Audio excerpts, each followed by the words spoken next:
Hello, everybody, and welcome back. I am your Dungeon Master, DM Disaster, and we're going to start with recap. Diesel, can you please give us recap? Most certainly.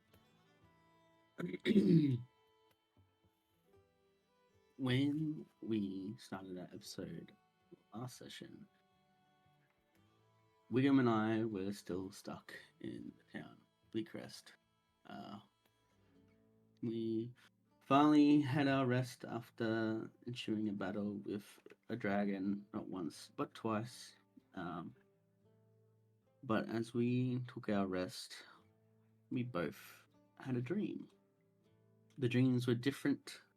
Wiggum had a dream about a tree and a painted faced clown enticing him with some fruit that he soon called soul fruit for some reason. But Baxi had a dream that he was traversing into a mountain, turned around, and then saw his daughter,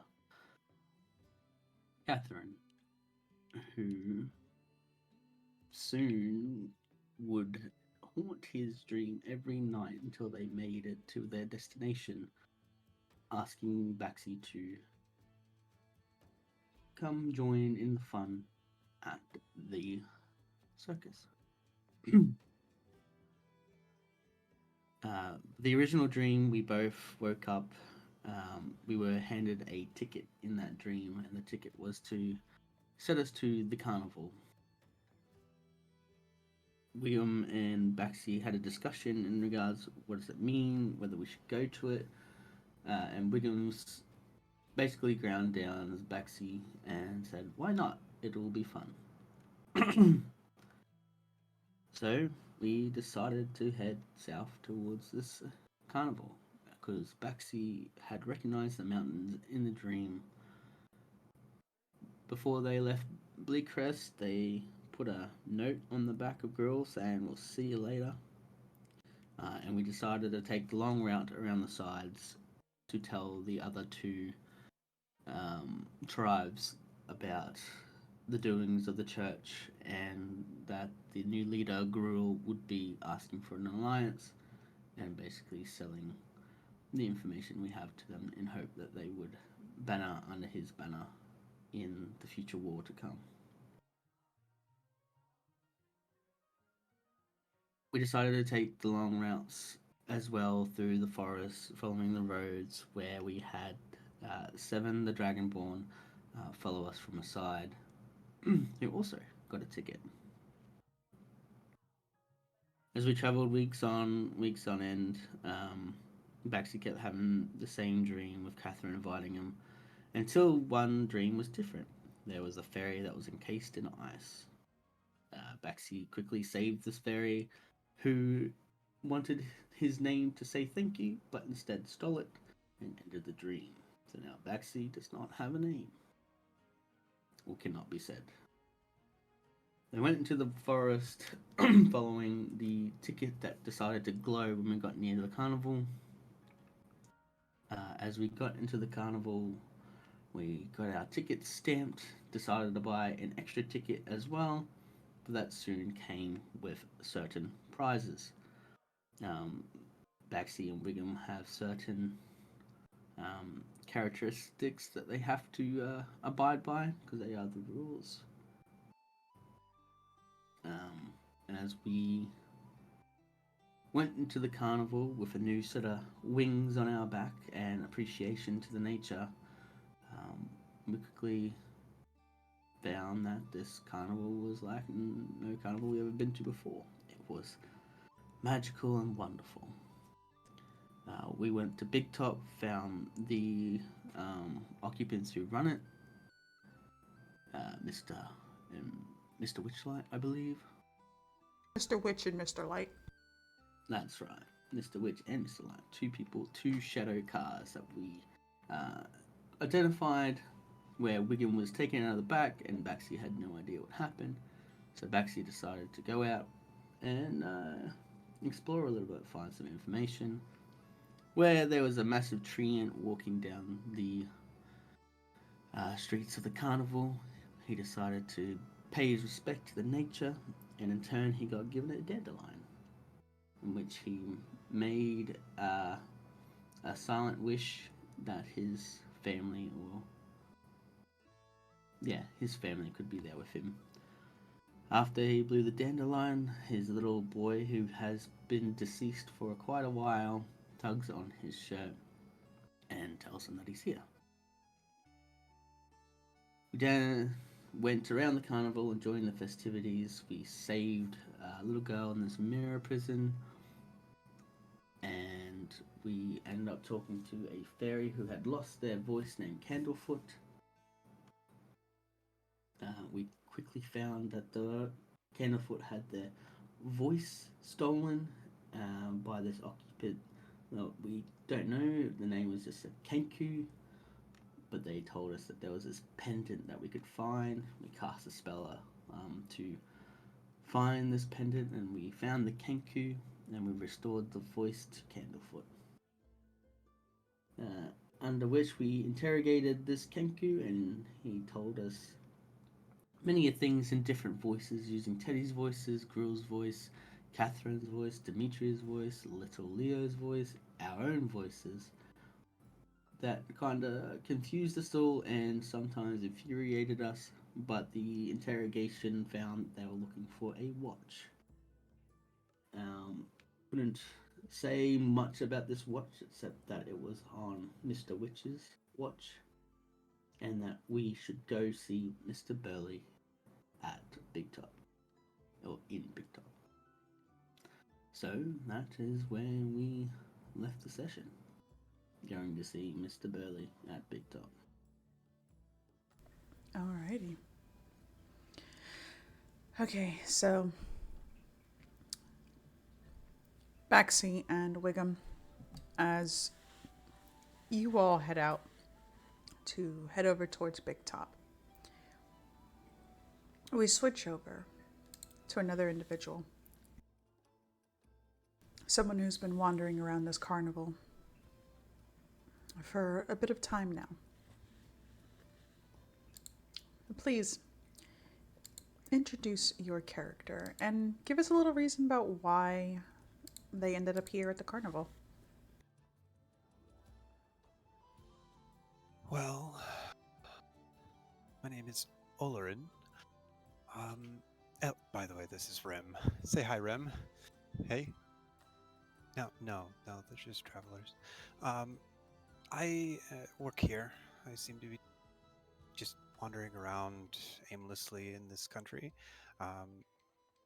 Yeah, I don't know exactly where I am, but this is a good job.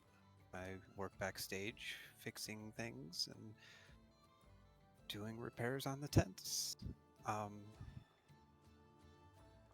Yeah. You'd probably see a human with brown hair, glasses, dressed kind of like Victorian style. He seems to be mechanically inclined, and the person he just introduced was a big steel defender, which doesn't speak, doesn't do anything other than stand there.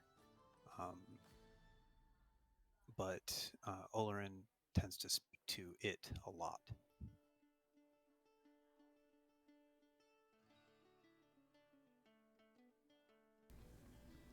Okay. Yeah.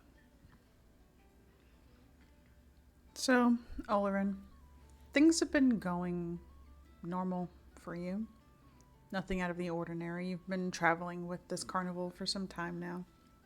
And it's the same every time. They move, they stop. People from all over make their way in. Some of them invited guests, others who just want to have some fun. Mr. Witch and Mr. Light ensure that all of the guests here are happy. It seems to be their number one goal. And this is the same, night after night. The first hour, there's one small event, and then After a couple of hours, you see Mr. Witch or Mr. Light make their way out of the big top and gather everyone in.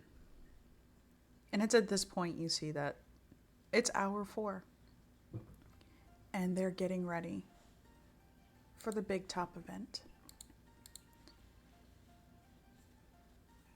One of the stagehands makes their way out in a big, burly voice. Come one, come all, everyone. Head to the big top. Of course, you see people almost immediately turn. They look over and excitement fills their eyes. And they all begin to file in. You see that wearing different colored butterfly wings to some of the other guests are a goblin and a young man. And this young man is carrying a child on their shoulders. You know that anyone wearing these specific colored wings, bright pink, they're special guests and should be treated as such. But then again, everyone here is a special guest.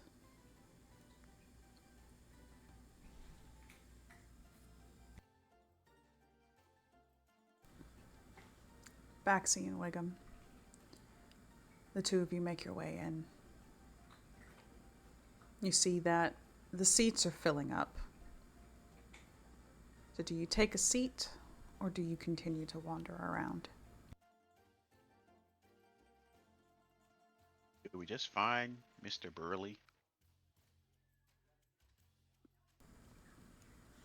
With little Leo on his shoulders, he looks down to Wiggum. Perhaps if we watch the upcoming event that's to happen, we would see Mr. Burley, because they could be part of the act. All right. Do you want to sit in the front, middle, or back?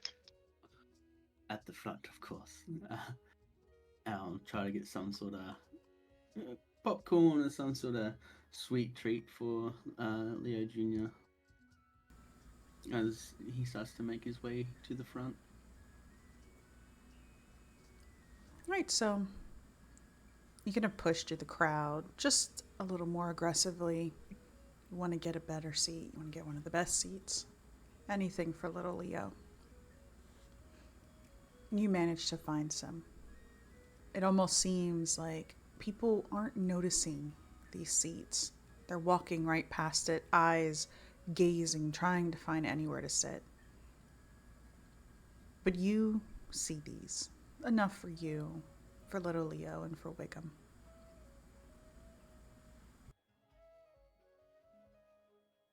Of course, you head over and you take your seat. You see that. Once you sit, everything seems to move just at a slightly quicker pace. The people who were casually strolling just seems to wander just a little bit faster, as if time is of the essence. They need to sit now. And soon enough, all of the seats are taken. Children on their parents' laps. You can feel some kids putting their hands on your shoulders, trying to look over. And then the show begins. You see that there is a grand event. People dancing. You see bears on bicycles. You see people on tight ropes. Fairies floating around in the air. Of course, Baxi, you could have sworn you've seen one of them that looks slightly familiar.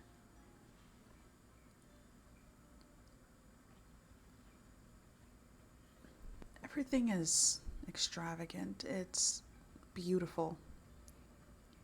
You see a bugbear performing great feats of strength, lifting heavy crates, with loxodons standing on either one. You see a mermaid being pushed out on a clamshell bathing pool, and she begins to sing.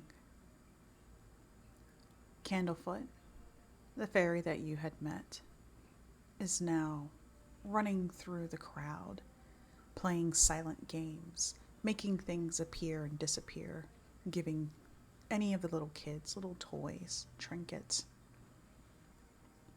Above you, you can see that there are fairy dragons with streamers attached to their tails, floating around, synchronized dancing. Acrobats, clowns, fire breathers. This is beautiful. And you almost feel as if time is now stopping, as if you don't want it to end.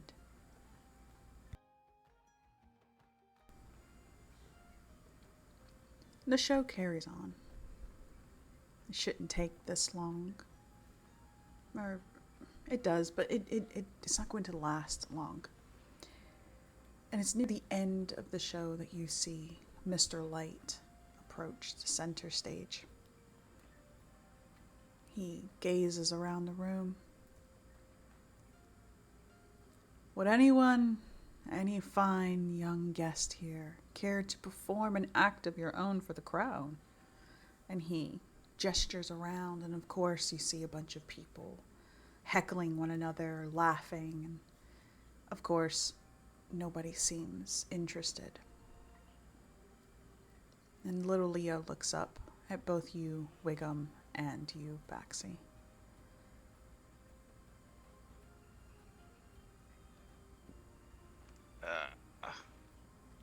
See.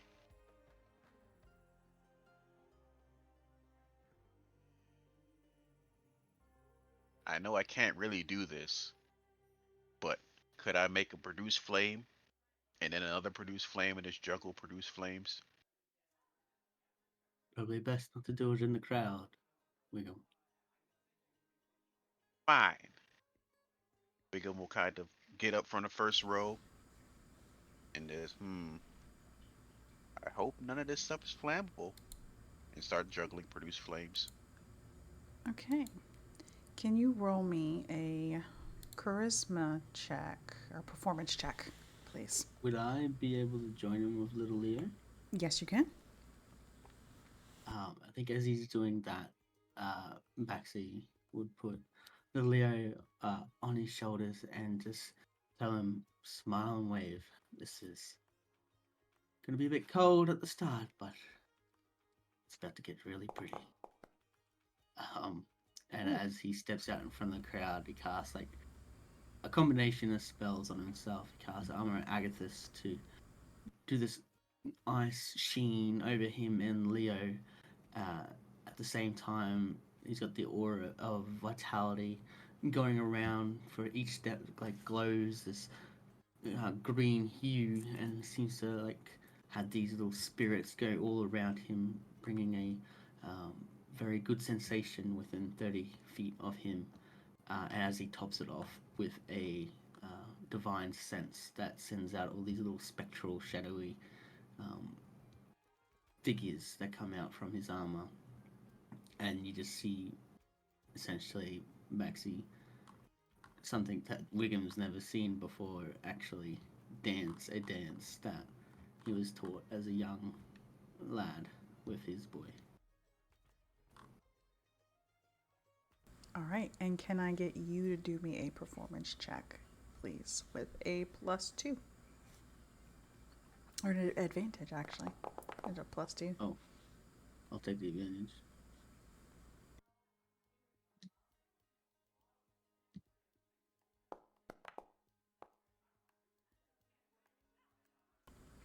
All right. So you start to do this performance, and Wiggum walking up there, casting Produce Flame and juggling. It's more comical than anything. Of course, you see the crowd laughing, not in jest, but he appears to be a clown to them. And they're enjoying this. And then you come up and you perform this spectacle. All eyes are on you and little Leo. They seem to be captivated with wonder. When you're finished, there's a round of applause. The bugbear that was outside with the fairy wings, and you see he has a jack-o'-lantern hat on his head. He begins to approach you, both of you. As he's approaching, Orlin, he does look at you and kind of gestures for you to follow along.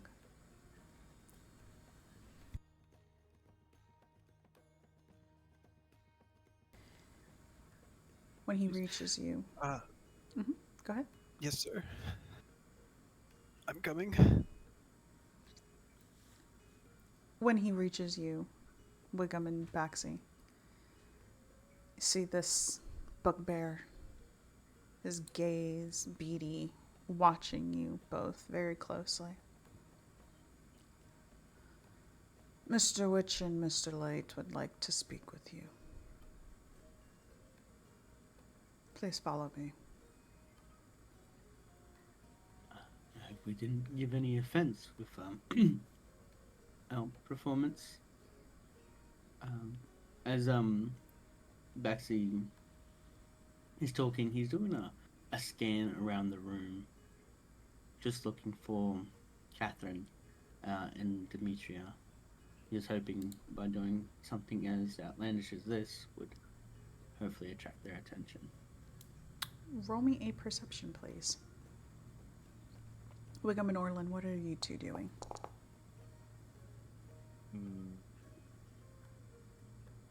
I would think Wiggum is pissed off now that he couldn't juggle him, so he's gonna try juggling him again. Okay, roll me a performance check, please.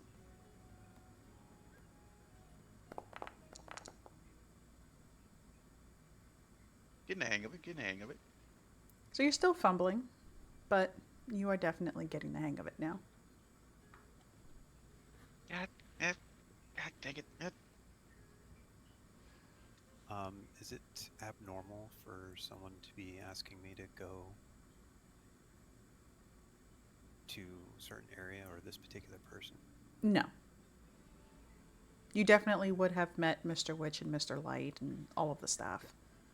Okay. So I guess I'm going to take a couple sips of my coffee. Just kind of like prepping myself for the night. Take a deep breath and, hey, Rem, come, let's go.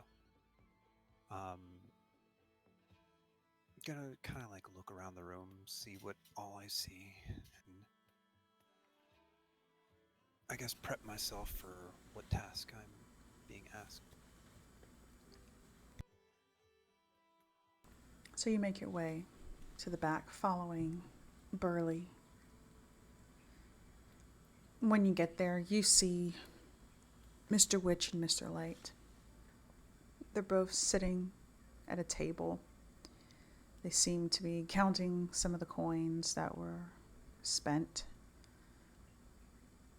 They look up at you and, of course, Mr. Witch smiles. Mr. Light gives you a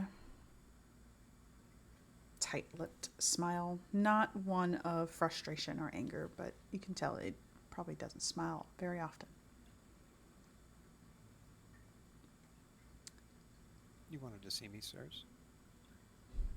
Orlin.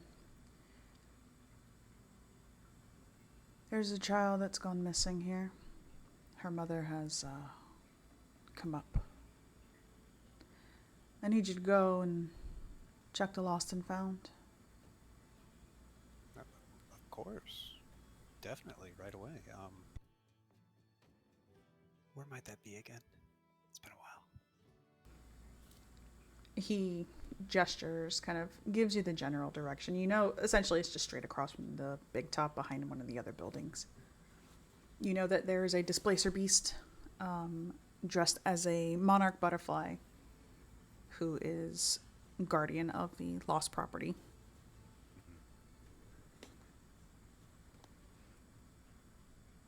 Gonna make my way over to the displacer beast and kind of get down on my knee. Say, hey, how you doing? Have you seen a little girl? Or a little kid? And you see that she looks at you, this displacer beast, with annoyance. The way that you kneel down to her, almost in her mind, seems condescending.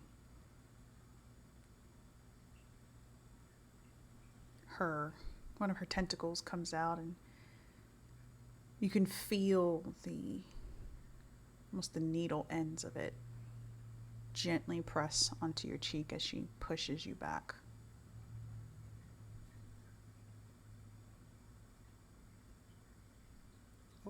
Okay. Yeah. I will. I'll give you your space. I apologize. Um, I'll make my way in. What languages do you speak, Orlin? Oh, goodness, languages. I speak Common, Elvish, Infernal, and I am telepathic. Okay, that's great. And so she looks at you in Elvish. Do not treat me as if I am a normal house cat. I will eat you.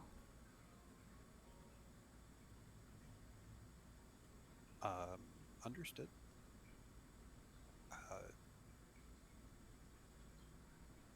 What was that word in Elvish? Have you seen a kid come through here at all? I've seen many children tonight. Specifically in the Lost and Found. I have delivered 3 children tonight from the Lost and Found. Okay. May I see them? No, they have been delivered back to their parents. I will not be kidnapping children. Mr. Witch and Mr. Light will not be pleased then. Have you Well, lost a child?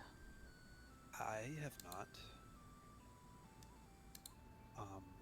But apparently there was a kid in here who required finding by Mr. Witch and Mr. Light. And you see that she gets up. All 6 paws on the ground. She stretches. Now that she's at her full height, she's almost rivaling you, almost eye to eye. I will go and look for this child. Do you have a description? They didn't quite give me one. You can see that she rolls her eyes. Of course he didn't. Do not go far. I'll be right here next to Rem. And she turns and makes her way out, her tail kind of thumping you as she passes.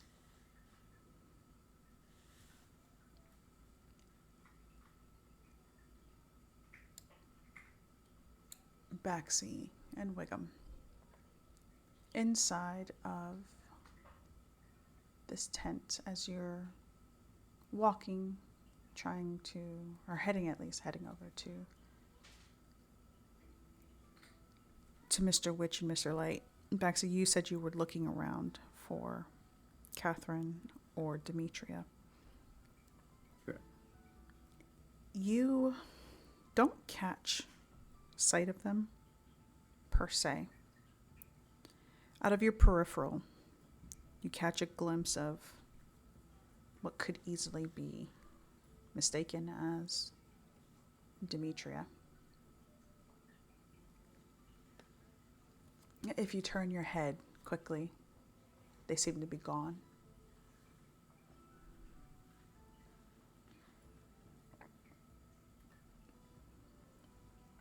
Now that you are standing in front of Mr. Witch and Mr. Light, they both look at you.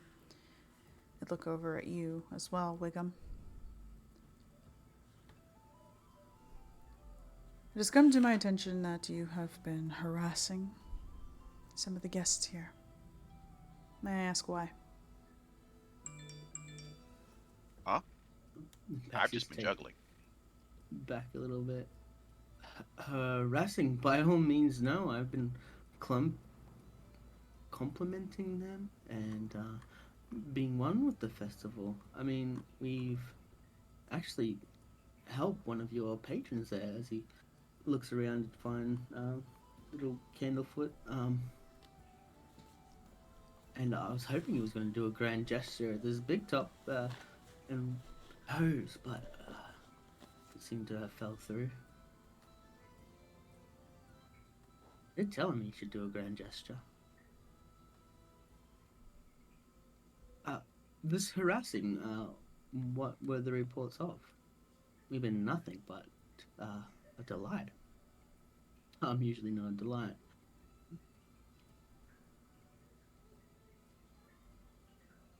There are reports that you have been tying people up and dragging them through the carnival. But not people, one person. Yeah, there was this Kenku that was going around using voices that were personal to us, and we did capture him because they kept doing elusive magic to try and blend in with the crowd. Actually, the goblin at the front warned us about this occupant because they did not get a ticket. And from what I understand, not having a ticket is a no-go in this carnival. And you see both Mr. Witch and Mr. Light raise a brow. They look at one another. Right. You see Mr. Witch stand up, brush his hands over his top. Well, if you don't mind, I'm going to go and find this person who doesn't have a ticket. That's not acceptable. People can't enjoy these festivities and not pay. Our workers here deserve a fair wage. Gives a bow. I believe they have a ticket now.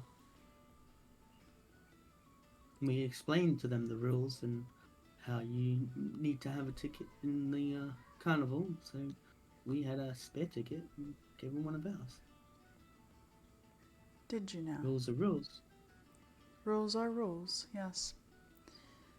Well, I'm going to go and speak to them and see for myself. I hope you don't mind. By all means. And he gives a nod and turns and makes his way out.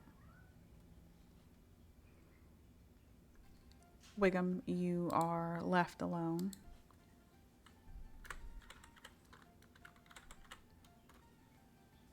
Wickham looks around. You see that. Well, Oh, yeah, I mean, you're not left alone. You still have Baxi there, but Mr. Light doesn't really say anything. He just leaves. More like the conversation is finished. all right, well, good day So then. he invited us back to saying that we were harassing after our spectacular performance and then left. What a gracious host. No. It's kind of their carnival, I guess. Are we still in Big Top? Yes, you are still in Big Top. Mm-hmm. Are you liking it here, Baxi? He looks around. To be honest, it's the most fun I've had in quite a while. It's not what I expected. But I don't know if that's because of the changes that are made magically to me or just because I finally get to spend time with Leo. No. As long as you're having fun. I guess. What about you, Wiggum? I am. It's different. It's different from what I expected was going to happen. I thought it'd just be like a normal carnival, and it's kind of shady. This is the first carnival I've ever been to, so um, I guess I wouldn't know whether it's shady or not.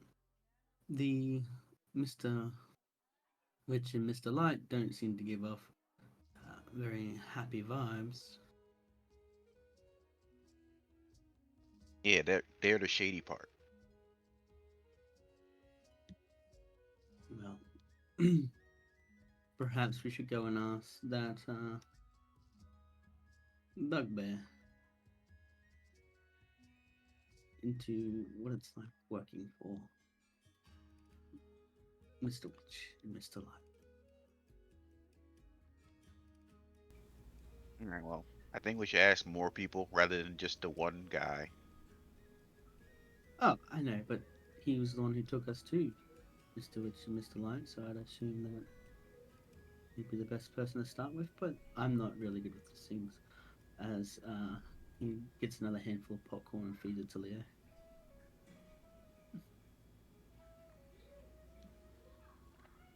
So you. We'll look around, see if Mhm. anyone's looking at us. There's nobody in Big Top. All right.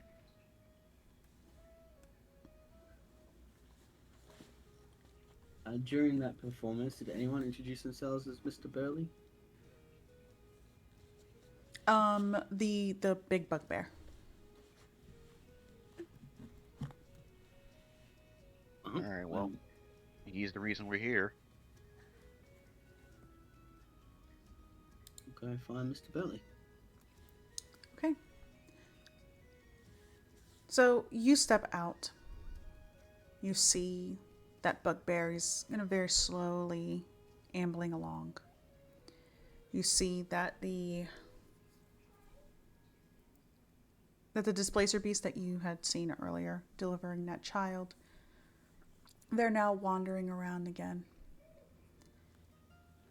And you can very awkwardly, because she doesn't speak common, hear the name Catherine. She's wandering and kind of searching for her.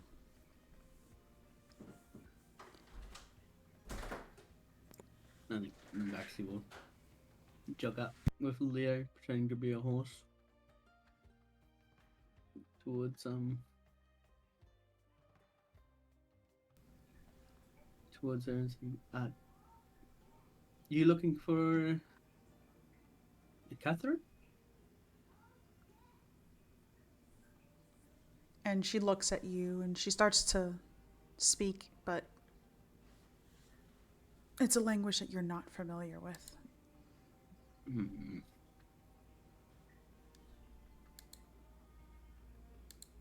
Orlin, Mm. you're Yes. standing in lost property.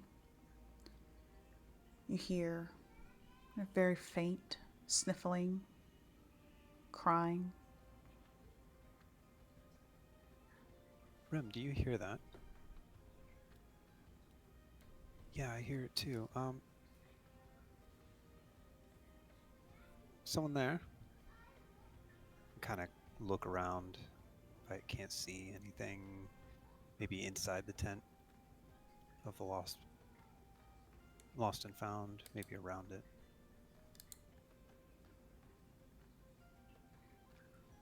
So you kind of snoop around this tent, or more or less just a small little building, and you don't see anybody in there, but you can still hear the sound.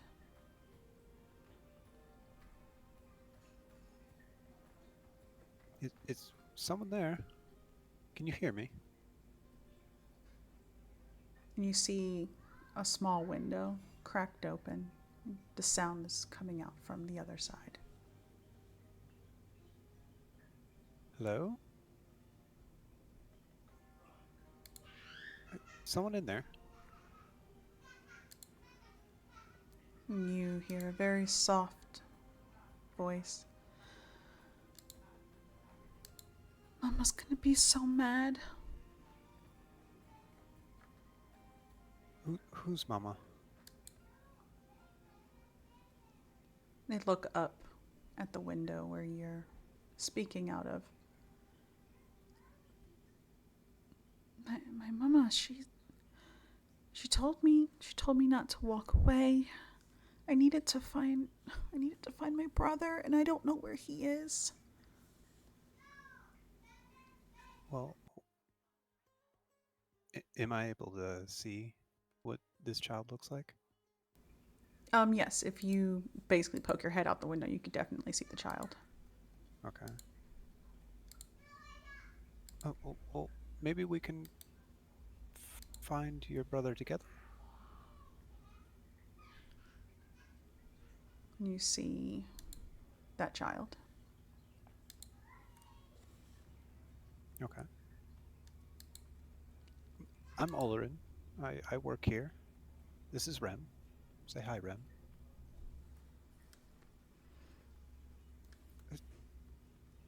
We can look for your mom and we can also look for your brother. How does that sound? She sniffles a bit, wipes at her eyes, stands up. Okay. How would you like to ride on top of Rem? So, how about you describe Rem for us? Yeah, Rem is like a give or take 6 to 7 feet tall mechanical suit of armor in a sense. It's what it kind of looks like. He has no face whatsoever. Very, very big pauldrons. The back of him kind of has like a lot of mechanical things going on, but it's all encased. And yeah, I can probably throw it up in Discord. Here.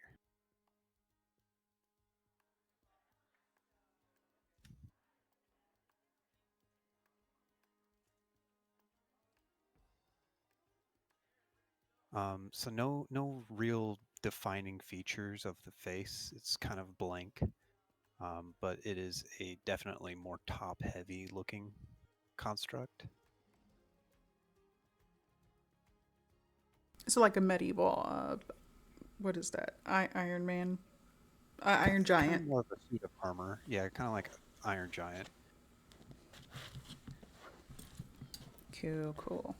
It does have a smiley face, like poorly drawn on the face to kind of give it a little character. But With two little blush cheeks, right? yeah. Yeah, yeah. So it's very crudely drawn on, because Olorin kind of got tired of Rem not really giving him a whole lot of emotion. So Olorin kind of forced the emotion. Okay, so you're But that it's always kind of like that. crazy. I'm vibing with it. Yeah. Yes, yes, yes. But it's always going to be like a fake happy, so you're always annoyed by it. It's like, I know you're not really happy, just putting on a smile. So Rem is his brother. Yeah. So you offer to have the little girl ride on Rem's shoulders, and she hesitates a bit, but accepts. Sits on his shoulder, and off you go. The carnival itself, as you can see, it's not very large, but there are a lot of people here. And people just seem to be spilling in as time goes by. But you are also aware that it is nearing time for the carnival to end. You have roughly 3 hours before dawn.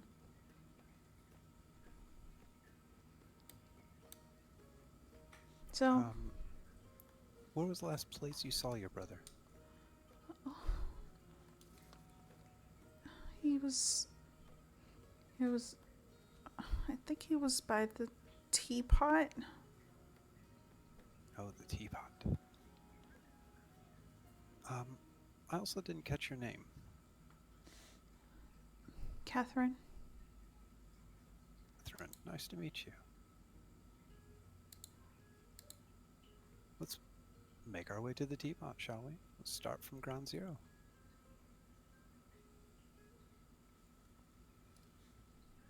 She Come on, nods. Rem. All of you wandering off.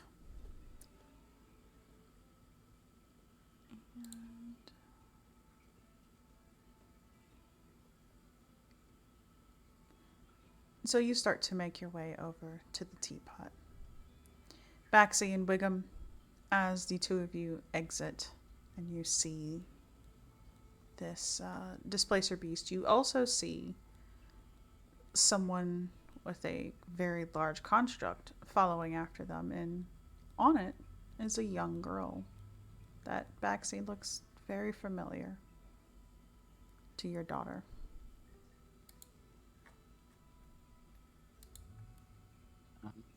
Just like a noble steed, he'll tell Leo that we are going to rescue his sister. You are to demand the right to have her back, as I am just a noble steed, and he'll start once again making horse noises and galloping along as he rushes towards this massive bipedal suit of armor that has her on the shoulders. Uh, Before he does, though, he tells Wiggum that his daughter is here. All right. I'm right behind you. I'm not as fast as you, so I will be right behind you.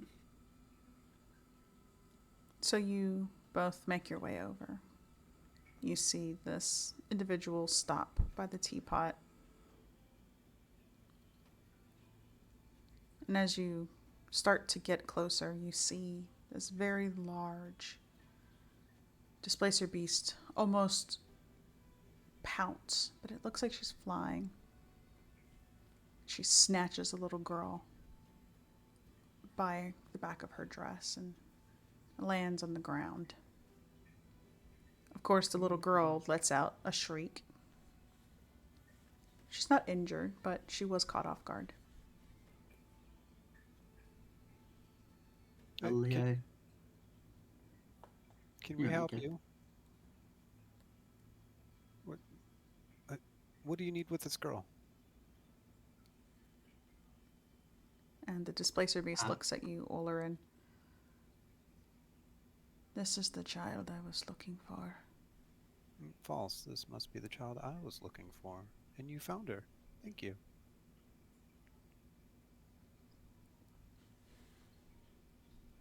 She is lost. And again, I found her. So I will take her to Mr. Witch and Mr. Light. I appreciate your help, though.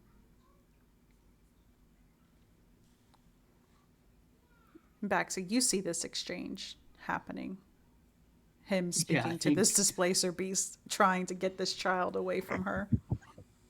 it is his time. He like stomps and runs full pace, and he goes, "Ready, Leo. We're going to rescue your sister. Snatch her up!" And we like go in, and then as I lean down for Leo to grab him, I go, "Nay, this girl is mine. She is my daughter, and I thank you for rescuing her. But nay, we'll have to leave." Quick Uh, question. Were you sprinting towards me? He was if you galloping. see that Yes, indeed, he sprinting, was. I was galloping like a horse. Um, Rem would have stepped between you and me almost immediately. It doesn't really like phase him a little bit.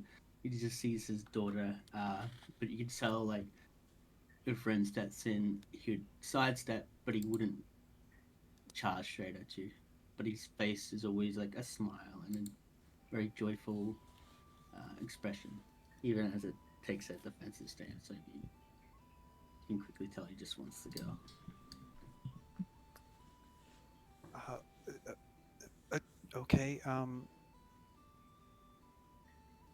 Everyone wants this. Catherine, are you okay?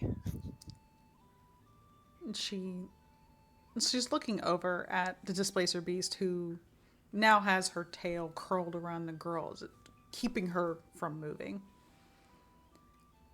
She's very awkwardly petting at her head. And she looks over. She's staring at you, Oler, and just you were the person who was obviously helping her. And then she sees this man trot up like a horse with a child on his shoulders. And she, eyes wide, "It's Leo! It's Leo!" Leo? I kind of just like look around past the man. And she's pointing. My brother, he has my brother.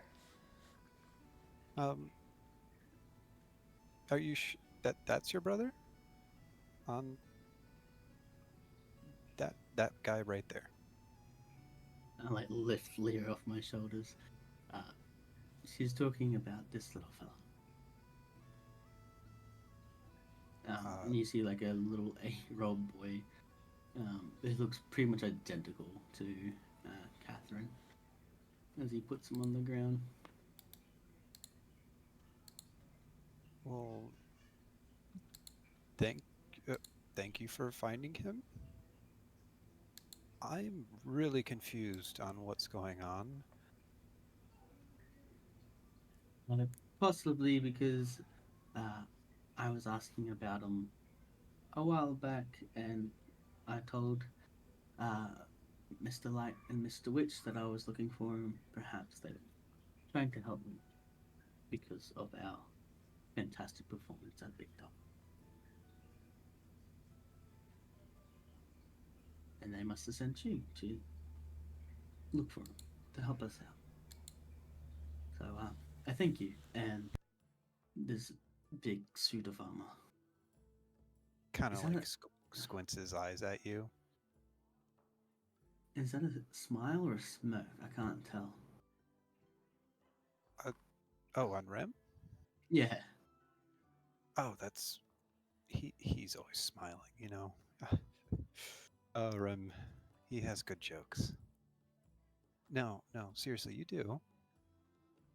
Well, because no, back when, father was okay, never mind, Rem. Is the automaton actually talking, or he's just talking to himself?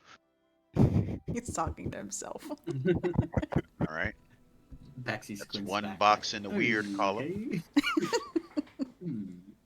That's one line in the weird column. All right. Very Thanks. similar to Castaway vibes. Wilson. I think this guy's crazy. Not crazy. Just talking to my brother. Sure.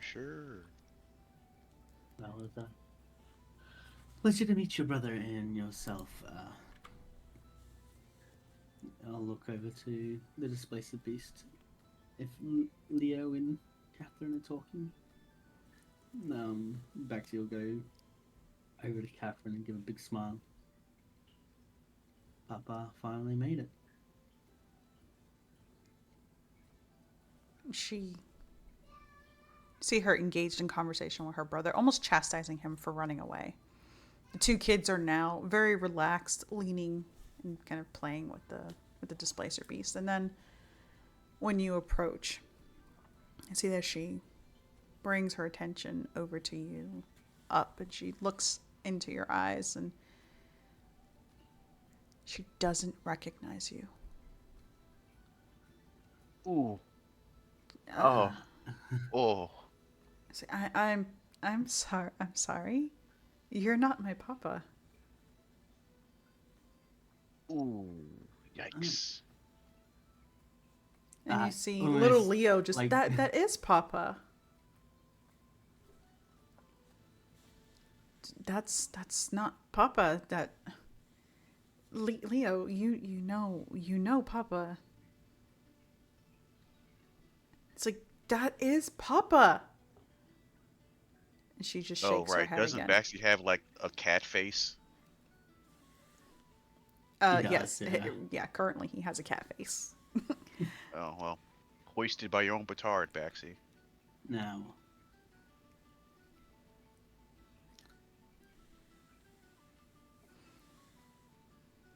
And then you I see think the displacer beast almost wrap her paws around the kids. Well, hold on, Displacer Beast. You do not take those kids. She looks over at you, Olerin. I do not know this man, and clearly, she does not know him. I will not be Well, relinquishing these children over to him. I well, wouldn't hold blame on. you. Do you He speak came with one of them. Elvish, Wiggum? Let's see if I do.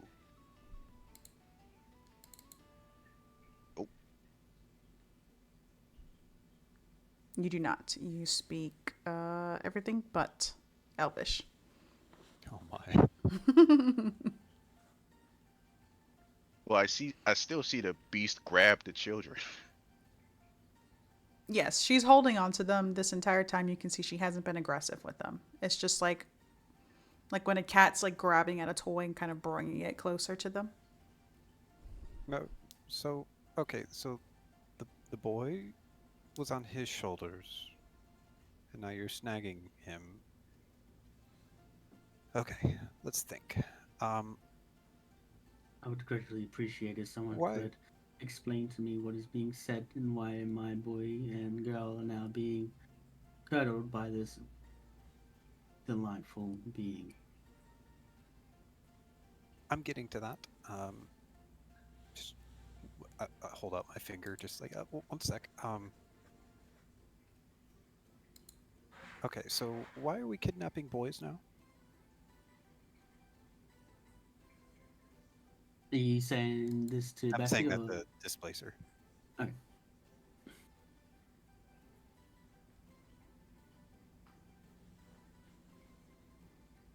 What were you saying? Am I quiet? No. No, no, No. you're there. Okay. So Taylor's the only one who can't hear me. I said, so why are we kidnapping boys now? The girl, we'll take her to Mr. Witch and Mr. Light, but the boy wasn't really a part of this. Are you to separate siblings? Well, I'm not sure if they're siblings at all. She claims he is. He claims They they could be are. friends. And she grabs Catherine by the back of her dress again and just starts to walk. She leaves the boy behind and just starts to walk towards Big Top. I am going to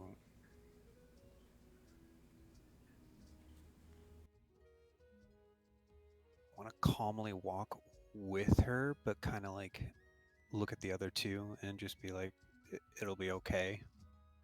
Wiggum is starting to cast a spell. Yeah, Oh, and you see wisps of smoke coming off Baxi because nothing's been explained, and it's just like walking off with this child. um, just hold up, hold up. We're going to Mr. Witch and Mr. Light. If you'd like to join us, you're more than welcome to. We'll settle this matter over there. Baxi, do you want your kid back? As he's still He'll, about to cast a spell. he'll look to Liam. We had this conversation earlier that this could be another realm of souls. As he looks over to Leo, almost like disheartened and longing at this kid that shouldn't really be here. Whatever is going on may not be true, but it's true enough to hurt. Do not cast anything. We're guests. Alright. As the magic fades away. Well, I guess we're going back to Big Top. Still need to talk to the bugbear guy also. Yes. So little Leo's still there, eh? Yes. He walks up to you, Baxi, and holds your hand. I don't I don't know why she said that, Papa. There are strange things in this world, little Leo. Can alter and make things not real. But there are other forces in here that can bend the will of fate and make everything you wanted come true. He'll look down at Leo, or actually like kneel down and put his hands on his shoulders. One day, I swear, I will fulfill that oath that I swore to you at that well, that we will all be together again. So she may not remember you now, but one day we'll all be together. Not to intrude on your conversation, but how does a Leonin have two human children? If you don't mind me asking. In this current state, he is not a Leonin at the moment. He is human He's a with a... man with a cat face that looks like Yeah, a mask stuck to his face. yes. Um, just So a you look character, human right now? Correct. Okay, never mind. Retract that. But yeah, you do see that human. He has like little golden tips on his hair as well. Roughly like very early 30s in God, age. your frosted tips. Yeah, my frosted Jesus. tips. My Backstreet Boy 90s face. frosted tip. Yeah. Uh, wearing these very dark Inquisitor sort of like armors. He does carry a shield that wears the symbol of the Church of Iron, but it's almost disfigured and scratched out on the shield. But he doesn't carry a weapon that you can see, but you do see on his side is just a hilt with no blade. Hmm.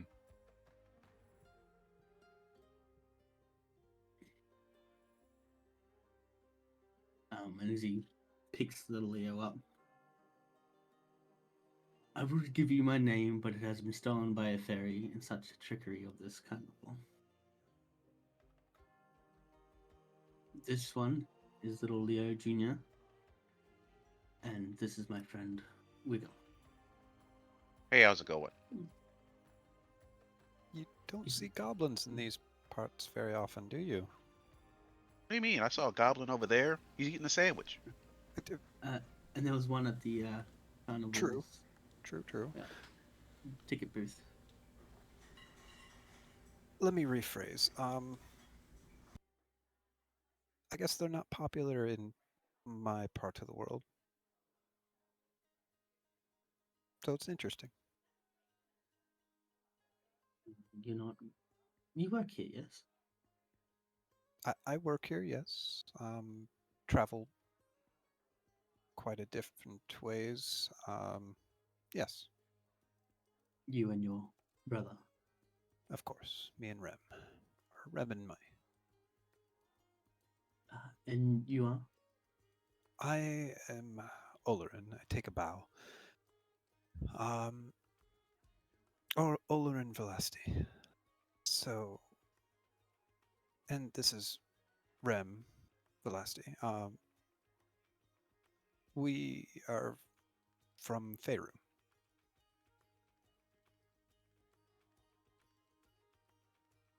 We Wait, what?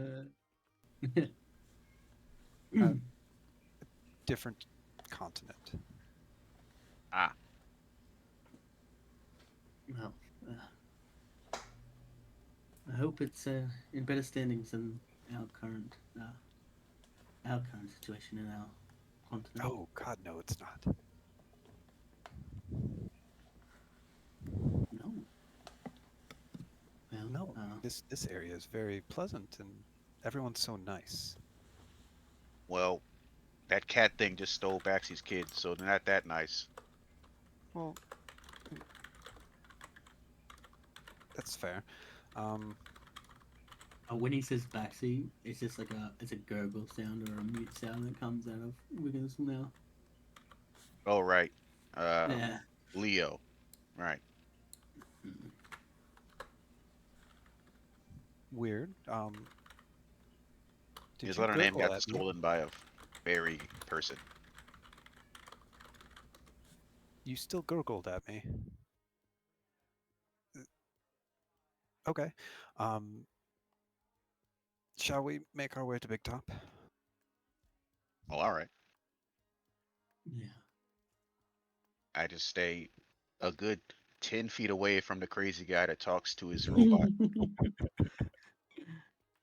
The demeanor of Baxi's changed exponentially from what it was. There's no galloping, there's no nothing. You're just walking, almost in deep thought towards Big Top.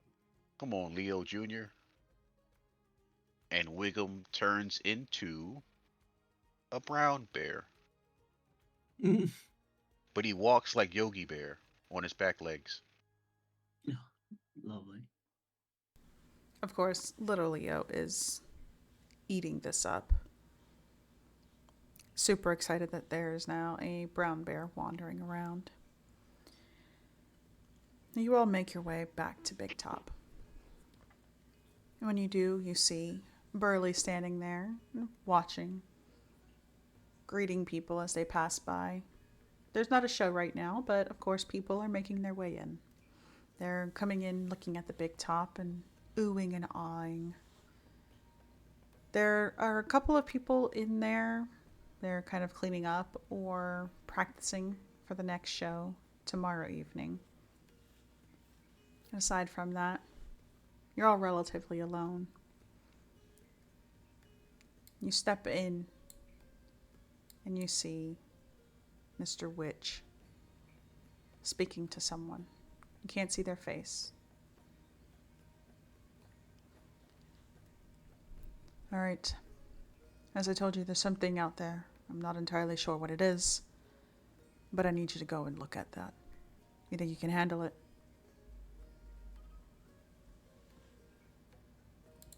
Sorry, just kind of gives a lazy salute. Aye, boss. Got it. Whatever you need, it'll get done. Good, good. And he Uh, looks over your shoulder at the group walking in. you look. Is this a big thing? Why are you looking away from me? What's what? Oh, she just kind of turns to see him looking towards you guys as you walk in. What you see is she's a very like pale, almost white tiefling with kind of blue undertones and accents. Her hair is kind of this silvery blue color, horns that come out. Um, oh, well, yeah, there's a picture for you. And she's kind of dressed in uh, tight leotard practice wear for the circus. Lots of patterns and colorful. Hmm. Oh, you're early for the show, but you're welcome to come in and watch the practice. Um, We we appreciate the are invitation. looking for a cat monster Cat burglar. that carrying a small child. Well, first of all, you're going to have to be more specific. Cat monster. There's a lot of cats and there's a lot of monsters. They're referring to the displacer beast that took the child to Mr. Witch and Mr. Light. Oh, right. I forgot I'm a bear right now. You just hear wah wah wah wah wah wah. Here's bear. And You just hear bear noises. you see Mr. Witch standing there. I haven't seen her walk in. Are you sure? She just walked in not too long ago. Um, Rem, did you see? You weren't looking either, were you? And you see Mr. Witch just gesturing to himself. I've been standing here, speaking to Frixori this entire time. No one's walked through that tent. So, you're telling me that the Displacer Beast, who is in charge of Lost and Found, is now lost. Irony of that. Great. Bear nod. Uh, Lost is a relative term, sir.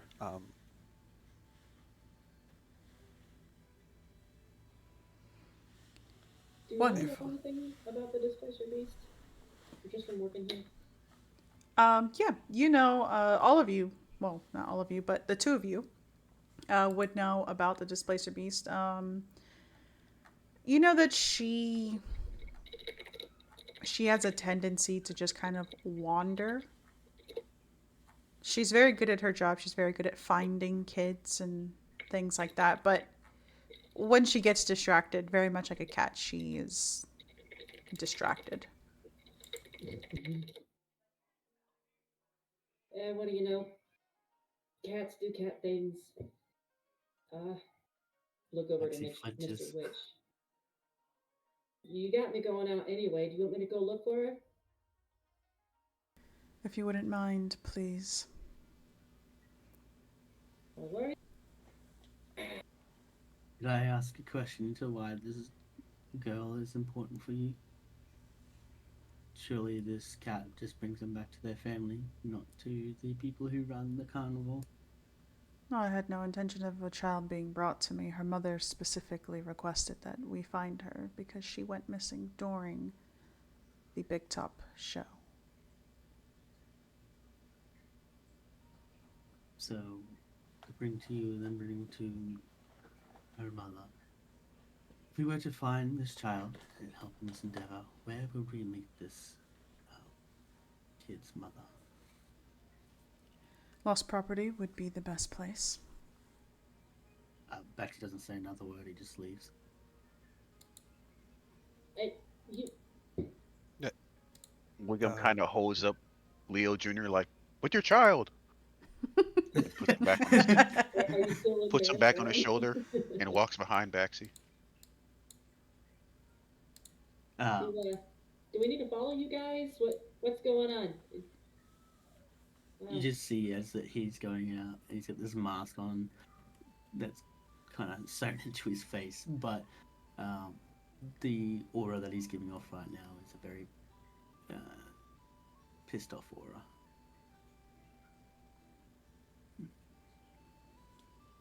Of course, Hey, Mr. Witch kind of gestures with the wave of his hand for you to head out.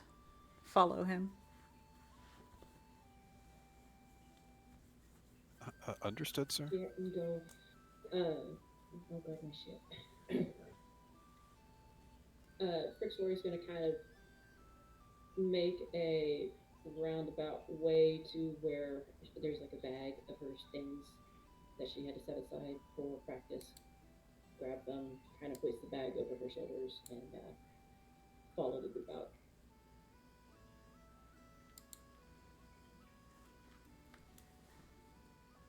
Same, but already have my backpack. All right. So, you all make your way out. Baxi, you making a beeline for lost property. Mm-hmm. It's there that you see a woman standing. She looks concerned, head swiveling, looking up at the sky, just hoping, waiting. You hear from behind you as little Leo is being carried by this bear. Mama! She looks over and she sees little Leo, runs right past you, Baxi, grabs her child. She doesn't say anything, assumes that the bear is part of this carnival. Hugs the kid. Oh, okay, okay. Can you tell me where your sister is? Have you seen her? Oh, yes, Mama. We were walking back here with Papa. And he gestures over towards you, Baxi. Of course, the woman turns and looks at you. You can all see that the look she's giving him is one of confusion.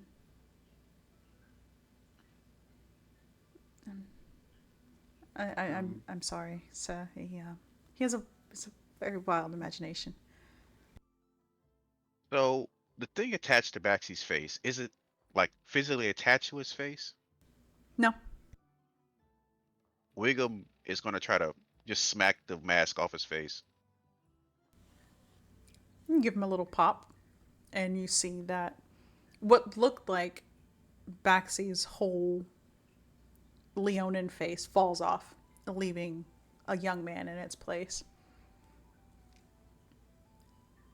And then Wiggum does like he's standing right next to Baxi or Leo and does like the jazz hands, ta-da, as a bear.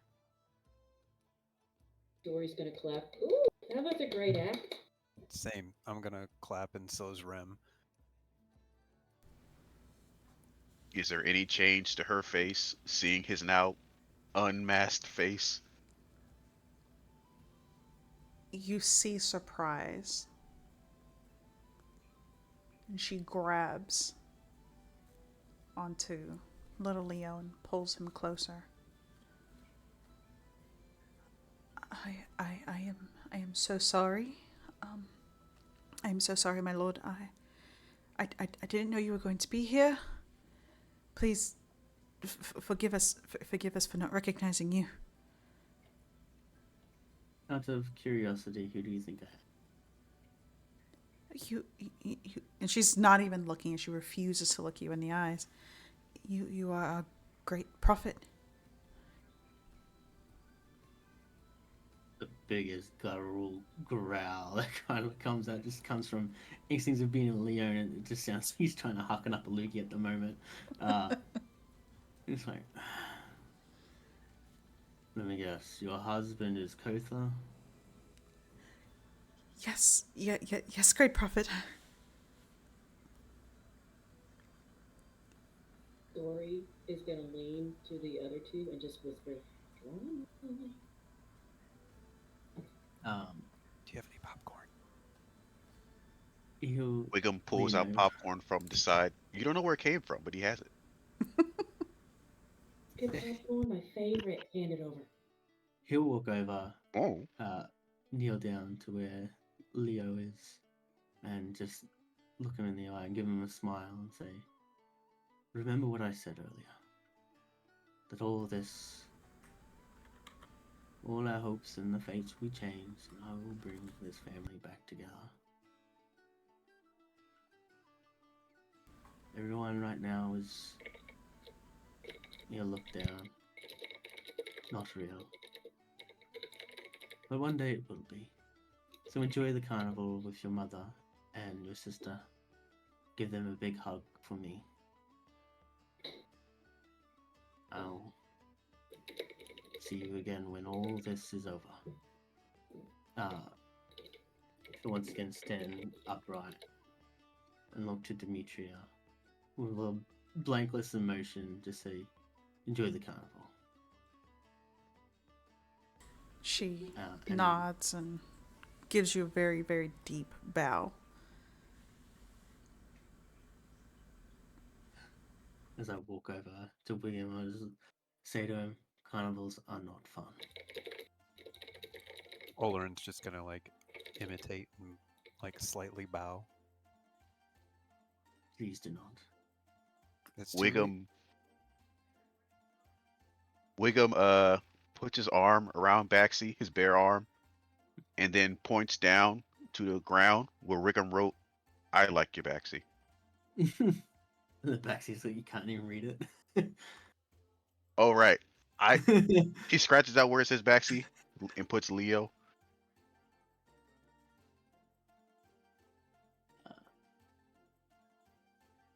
gives you a bear hug with his bare arms,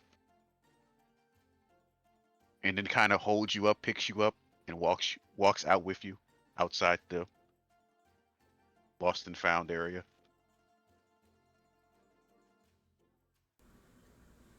What, Olerin and our new friend, would you be so kind to take us to Mr. Burley? Mr. Burley, what, why do you want to see him? Well, at this point, I don't really care if you're having to know or not, because I'm only a ticking time bomb soon to go off if this does not end soon. That sounds dramatic. It is dramatic. We'll take the time to just write out why we want to see him in the ground. We want to see Mr. Burley because he is working with someone. I mean, Vague. we're all kind of working for someone, aren't we? You want to be a little more specific? You know what? I'm done with facades and everything. I'm sure you heard about the Kenku who was causing strife around the carnival. The one No. imitating and... Well, Mr. Witch seemed to be particularly interested when we talked about it. But this Kenku was in the carnival without a ticket, causing commotion, taking on appearances to try to evade the carnival people who were trying to capture it. But his grand plans were to steal the watch. I think he said the watch for TikTok. I don't know Just what this take a watch clock. is. But told us to talk to Mr. Burley. That big time. TikTok.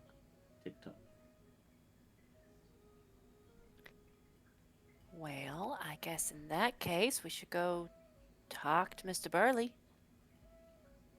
And, find a cat on top of that. And, whew, you guys have a lot of jobs. That's what I was saying. The bear nods. It's not a job. It's a get out of here. As he's looking rather uncomfortable now. Well, we can't have any sourpusses at the carnival, so let's go. Let's do what you want to do. Mr. Burley, we're on our way. And she's going to turn into what I assume is going to be the direction of Mr. Burley. Yep, he's still in front of Big Top. You see him standing there, jack-o'-lantern on his head. Oh, you got a pumpkin on your head. Rem, look at this. It's cute. It gives him character. He has a plant on his head, though. You It's not a normal thing. know. It's a carnival. There's I- a lot of not normal things here. Hey, Burley, they want to talk to you. He looks at all of you. What can I help you with? Wow, you're cheerful. I know. It's like he's smiling under there. I can tell. We talked to the Kenku, and the Kenku said to go talk to you. You can't see his face, but you can see his fingers flexing. All right. Follow me, please. He leads you around over towards the swan, the gondola swans. There's not a lot of people at this hour. Most of everybody would be near the center, where all the pretty lights are. when he notices that there's not a lot of people nearby to eavesdrop, you see that he takes off the jack-o'-lantern, and his expression that you would normally assume to be full of anger, it seems to be full of concern.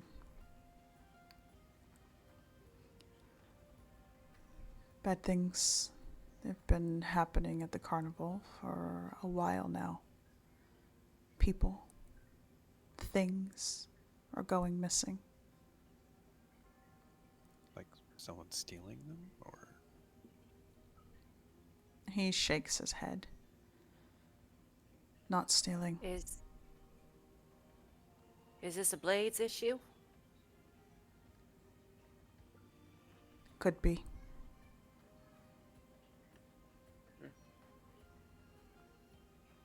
The bosses, they know more than they're telling. But I don't know. They said their hands are tied. I mean, I didn't see anything on them, but it is what it is. You all might be able to help. You might be able to set things right. I know this place might seem strange to a lot of people, but I can promise you we mean no harm. We just want to have fun. We want everyone to have fun. Witch and Light, they're really good people. You might need to force their hand to make them tell you what's actually happening.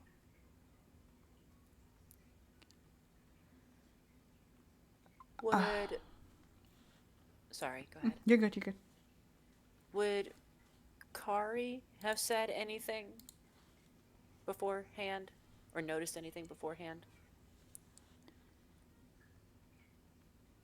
They would have noticed that things are going missing in peculiar ways. So this is a more recent thing. It's not something that's been ongoing. Yeah, very, very recent. Okay.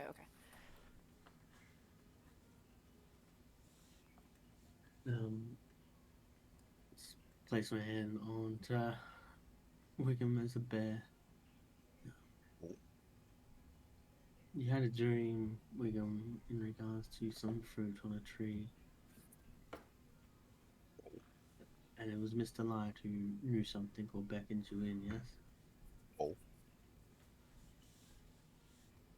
Mr. Burley, what's the best way to get this information from Mr. Light and Mr. Witch? You say to force it from them. Do they hate not having people having fun at the carnival? Will that force their hand? Physical violence, or perhaps a plead? No, a little more subtlety. If you're kicked out of the carnival, you're kicked out for good. And you see he rubs at his face. A bit of pumpkin seed falling out of his hair.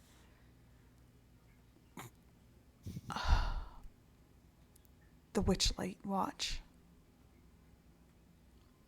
Mr. Witch always carries it.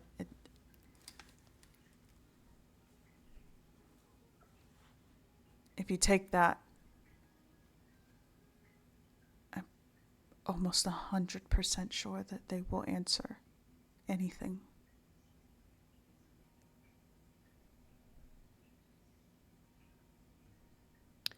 Frix Ori's gonna look over at Baxi, right? That's his name, but he hasn't given the name yet. But yeah. Right. Yeah. Well, I just wanted to confirm and make sure she's You at saw least him gonna look write in your. Leo on the ground. She's gonna look over in your direction and just kind of tick tock, tick tock. That's a watch.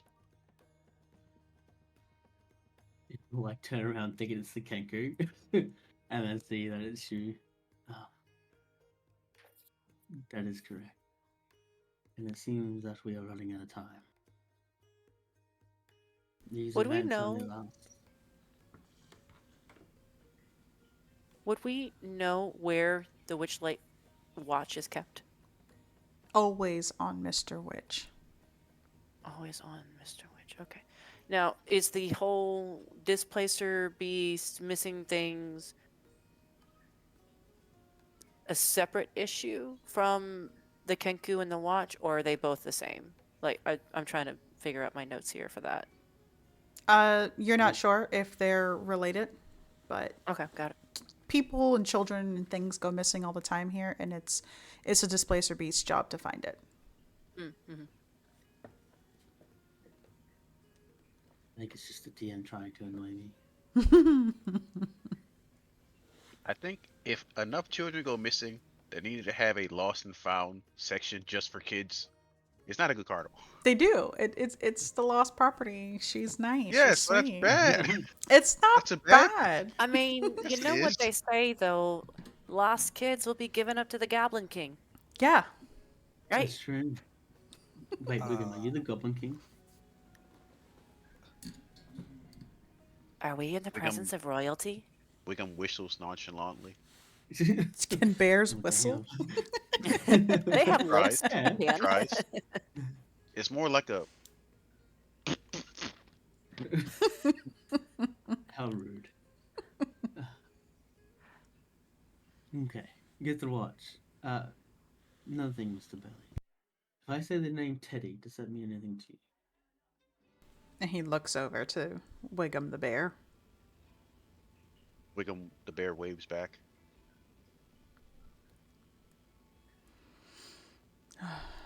Aside from a bear, no. What do you mean a bear? Like a Ted, teddy bear? teddy Are you bear. really making a pun right now? Oh my god. You asked.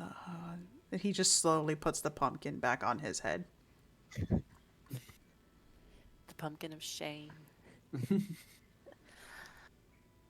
Well, it sounds like you're on some kind of time crunch, so maybe we need to get that watch first.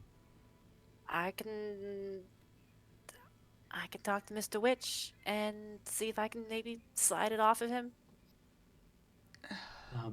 We need to get Mr. Witch and Mr. Light separate.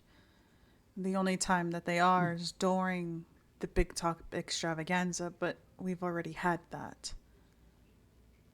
We need to figure out another way. Well, Mr. Witch was just talking to Frixori. I didn't see Mr. Light. Oh, he was there. That sounds very eerie. Well, perhaps Wiggum would be able to tell Mr. Light somewhere else when you can talk more in depth about the dreams you had, and then we can use that as an opportunity. Or maybe because you're dressed up like a bear, you might be able to audition for an act. It I is like a that. dress. It's Wiggum an almost actual sighs when he hears Baxy's option and lights up when he hears the other person's option. bear. I mean, I do like trapeze and like Dexy things. So, I mean, I don't know what bears can do, but you can always do something like that. Do a flip. You see Go the on, Wiggum. bear Do a flip. try adjust himself. See, would it be athletics or acrobatics? That's gonna definitely be acrobatics, my dude. Nice try. Well, joke's on you. It's higher. The Oh right, I was looking at Wiggum stacks. That is definitely not high. Do a barrel roll. A bear roll. Haha. He barely made it. So you definitely try to do a backflip. You try to do a flip, and just the whole weight of you just goes crashing onto the ground. Almost as if on cue, a bunch of children just randomly appear and just start climbing all over you, Wiggum. He I gives mean, up. it's not bad. It could be worse. But you're gonna have to work on it. Once the third child grabs on his back, he just kind of gives up and just walks with the children on his back. Oh, I could help Where you are the flip. parents?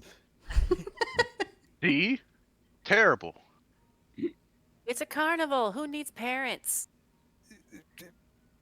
Fair. And I certainly don't have any, so let's go. Let's come on. Let's figure out how to get Mr. Witch and Mr. Light separate. Rem, do you have any input on this? No? Well, you're no help.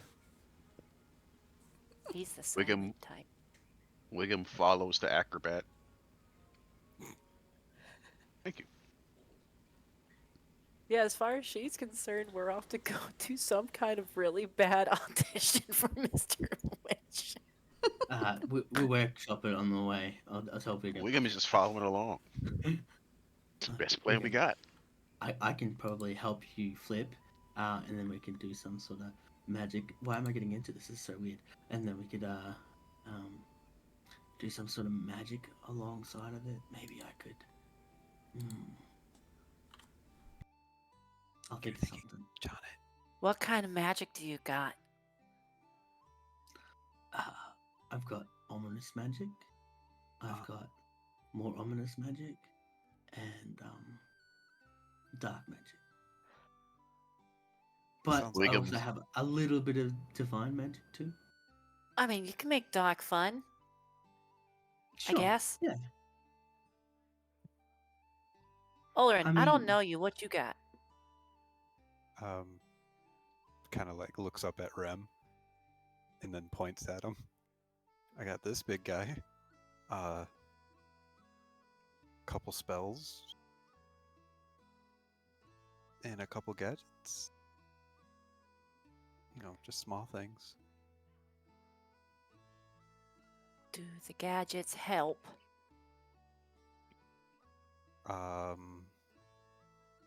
Sometimes depends on the moment. Okay. The bear tries to gesture like big magic, but he has the kid still on him, so he kind of can't. So he does one paw up in the air, like, whoa, like a rainbow. By the way, Frixori hasn't seen you in your normal form, so this whole time she thinks that you're just a straight up bear. I'm aware. I got a But cool hour, three and a half more hours of this. the bear can do magic too? What? He's. You know what? I'm gonna leave that one alone. Dude, Yes, that's so when cool. you're- do magic. When you're about to reveal his secret, he does a shh, I do have a does question. a shush motion with his fingers that don't have. He doesn't have opposable thumbs or fingers, Just the whole paw.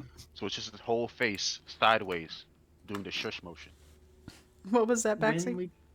When we told Mr. Witch about the Kenku, he went off seeking it by himself. Yes, Yes.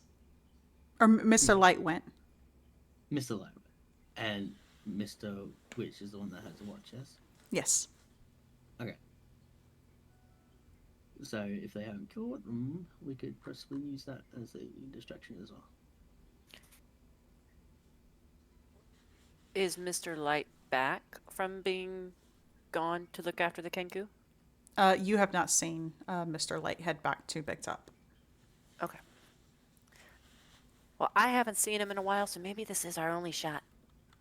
You all keep him distracted. I can lift the watch off of him. It'll be fun. That's what Or we can just do. You're good. As you say, that we can do. We can talk or do our performance act or whatever to distract him in the meantime. But where would he be located? In I Big mean, Top? I was just at Big Top with him. Yeah, Start back he's there. Just in there. Going to Big Top. Going to Big Top. All right. So you make your way back into Big Top, and it's empty. You're in the Wow. main. Uh huh. I was gonna say, while we're on our way back to Big Top, can I just kind of like head swivel, look around, see if I see Mr. Light or Mr. Witch anywhere? Roll me a perception.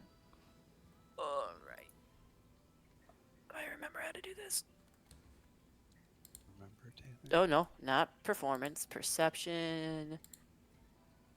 Normal. You know, the other P word. So you do catch Mr. Light. You catch him speaking to someone at the ticket booth. Okay.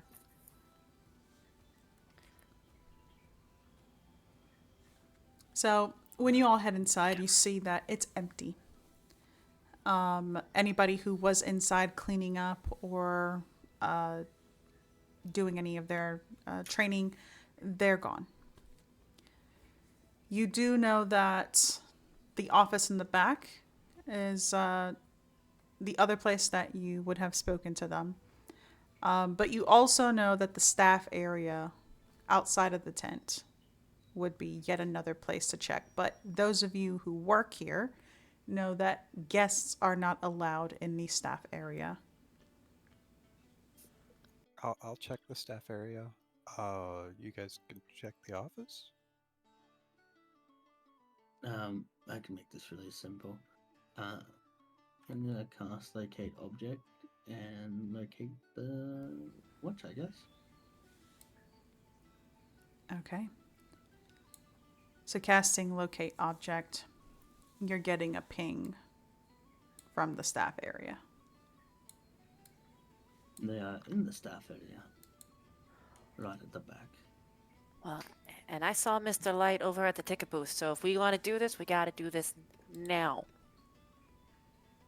Well, you can either invite him here to Big Top and we can do our performance there, or you can do it in the staff area with yourselves, or invite us in as guests. I don't know how the staff area works. Would Perhaps you workers can- be able to invite people in? Yes. Okay. Yeah, we got you. And she just kind of like walks on over to the staff area, Yeah, same. kind of like nonchalantly waving at people as they come across them. All right. Wiggum nonchalantly walks on his hind legs behind an acrobat. So you all make your way into the staff area. You see that there's just a bunch of wagons here. There's not much else. A lot of the wagons are open. You can see people, changing. They're getting, ready to kind of just wander and enjoy the last couple of hours of the carnival. The main caravan that's directly in front of you, you see that the door's slightly open. Orlin and Frixoria, the two of you would know that this is Mr. Witch and Mr. Light's caravan. Is it normally left open like that? No.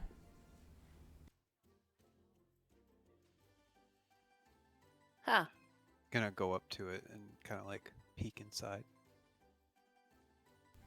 You peek inside and you can make out the back of Mr. Witch.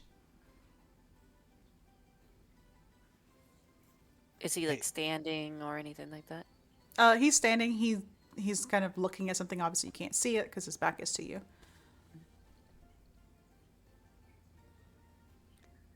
So, how do you guys want to do this? Do you want to talk to him? I actually would like to cast Detect Thoughts onto Mr. Light. Okay.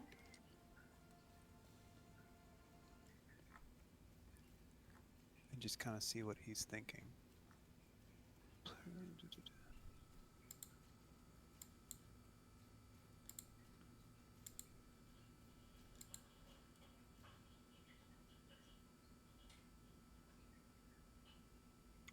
me see where I cast. You're going to go to Spellbook on your sheet and then scroll all the way down to where Detect Thoughts is.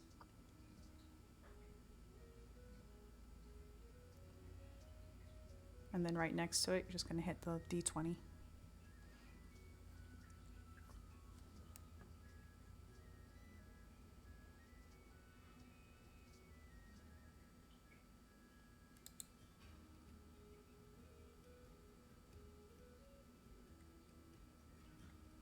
Did you get it, babe? I am there Yeah, that's detect magic.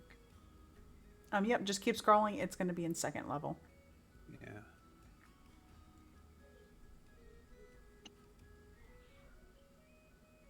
Okay, I was just blind for a second. My bad. We all have our moments. Oh yeah. Sometimes a little too often. Sometimes I can't spell. 18. Nice. All right, so you guys detect thoughts and you hear, God, we're going to get in so much trouble. We made this pact and we haven't completed it. What are we going to do? What are we going to do?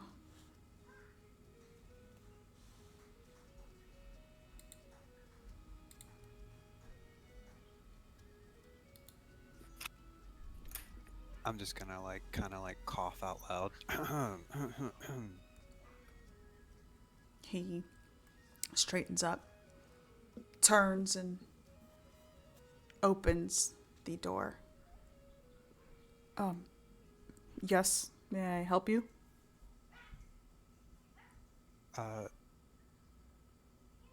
I couldn't help but notice that you. I don't know how to put this in any other way. You seem to be struggling with something, sir, and figured I could assist you on that other than what you've already put me to.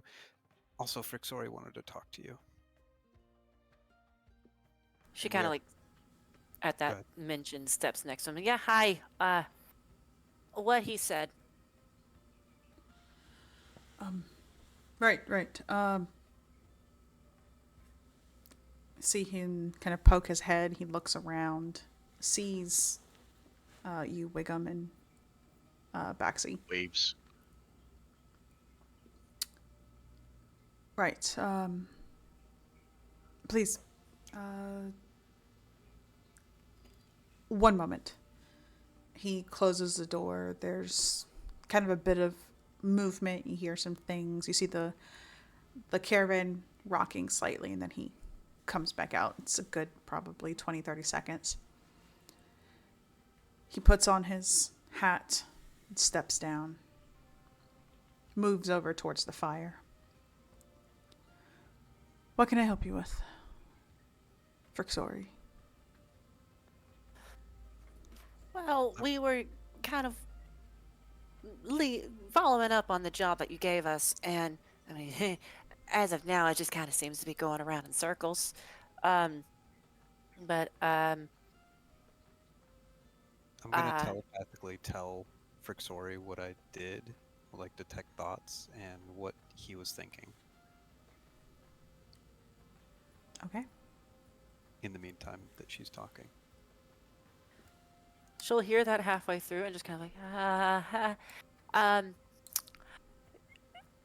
well, it seems like the problem is definitely more uh, for the blades, supernatural in nature, probably something to do with, I mean, we are right next to the Feywild, so there's, there's always stuff along with that.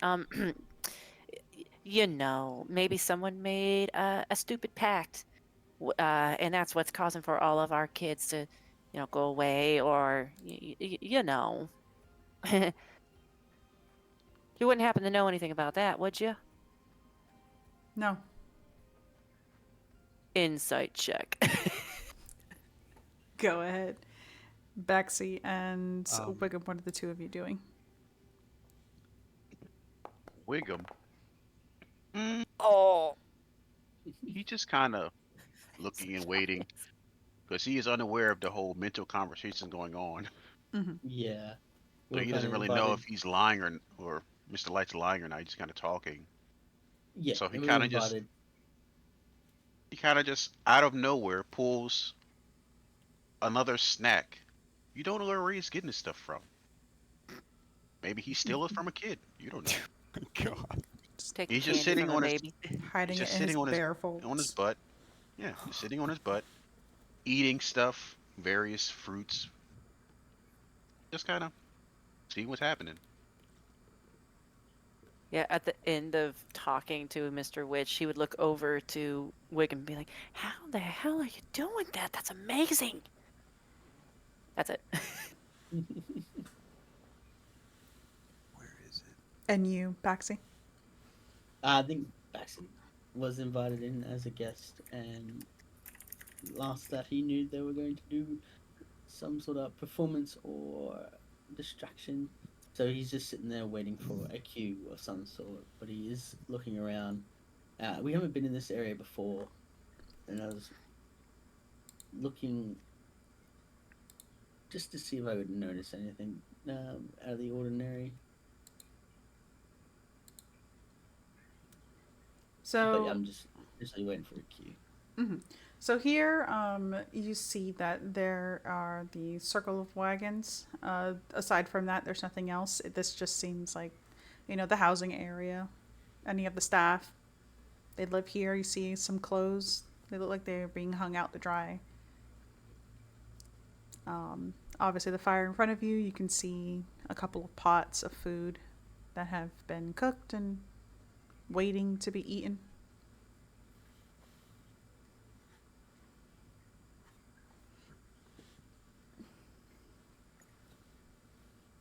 I'm guessing with my 10, I don't get a read on anything. No, you definitely don't. I do Yeah. have a question. Would I have to declare Flash of Genius before or after the roll? After. After. So I would like to Flash of Genius +4. Would that change anything? If I did a 1d4. No, it's just a straight flat 4. You just add it to the roll. So that would bring it up to 14. Correct. So yeah, that would definitely help. So, Orlin and Frixori, the two of you kind of glean, listening to him, that he is definitely holding something back.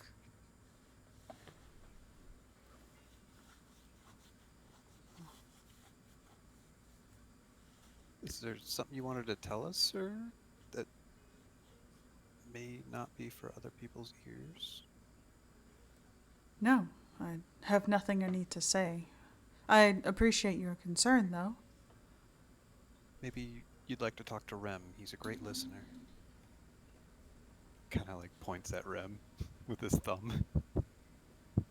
And he gives a very forced smile. No, I'm perfectly fine. You see his head's now on a swivel, like he's trying to look for, you would assume, Mr. Light. You seem like you're distracted and you're maybe having a bad night. Maybe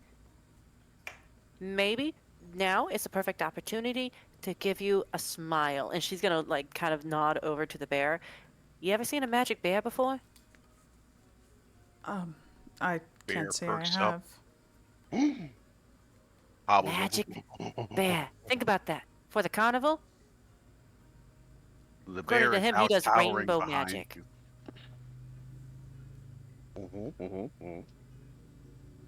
We were Again? actually wanting to. Well, you saw our act in the big top there when we were asked to come on stage.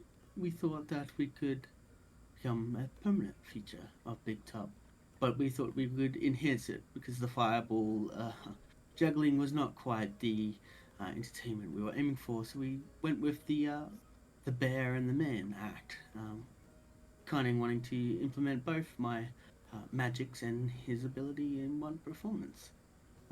If you want, I'm more than happy to give a demonstration.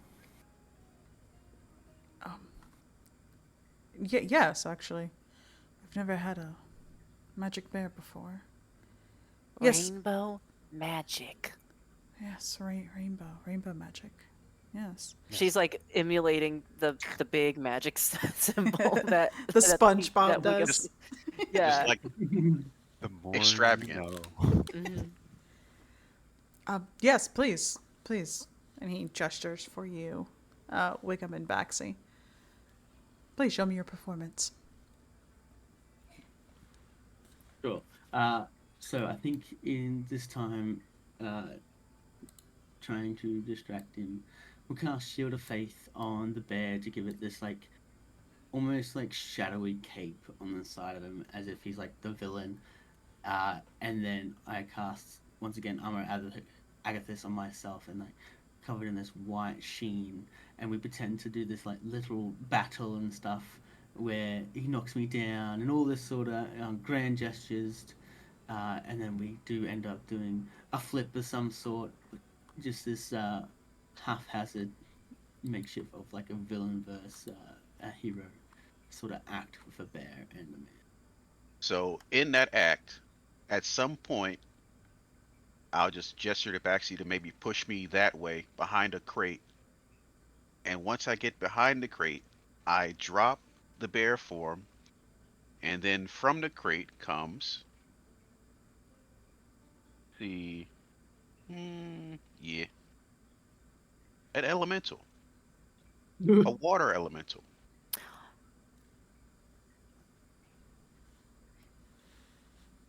Frixori's just like gasping with excitement, like, oh my god, you can change form too? And it just does the same thing the bear was doing with Baxi.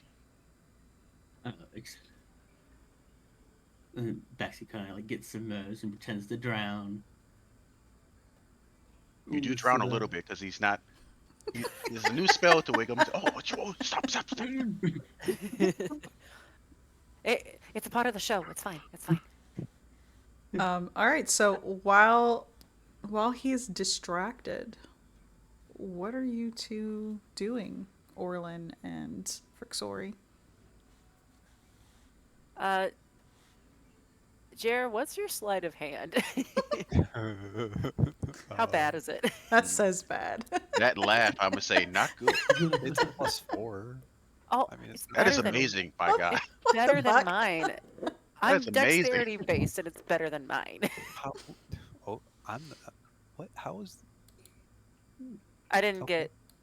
get sleight of hand as a proficiency. Neither did I. What's your dexterity? It's a +4. You have an God 18 in dang. dexterity? Yes. God Jesus, dang, Jer? Okay. you fast. I am a fast boy. Uh, um, Hey, it's been. yeah. In that case, then I'm gonna kind of like nod over to Olerin, like, like now, do it now, and try to continue to sell the act by acting like an odd audience member, like gasping when Baxi almost drowns, or kind of like giving words of encouragement when they're fighting against each other.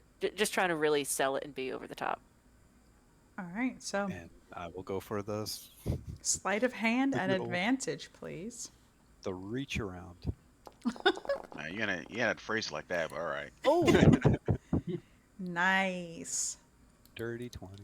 So you see that he obviously has it clipped onto his jacket.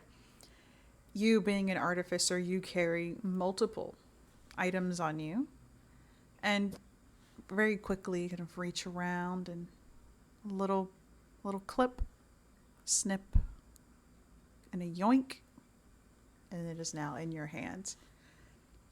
Mr. Witch is engaged. He's watching this. He's applauding. Like, this is a wonderful show. Yes, we can most certainly have this in our. Oh yes. I need to go and speak to Mr. Light. He would love this. Do you think you can do this again for him? Before we do, sir, we do need to get them prepped and ready to show both of you. So I feel it would only be necessary that we get them a little bit of food and a little bit of drink for them to have the confidence for both of you. Yes. He's panting. He's like, I can do this all day. you know what they say, liquid courage, right? Meanwhile, the elemental is not tired at all. Powder, my guy. And he just nods like, yes, yes. You wait here. I will be back. Please enjoy food, drink. And he gestures to the items in front of you. I'll be back. I will need to go and find Mr. Light. And perhaps before the crowning, you can show it to us. Sure thing. No drama. Thanks, boss.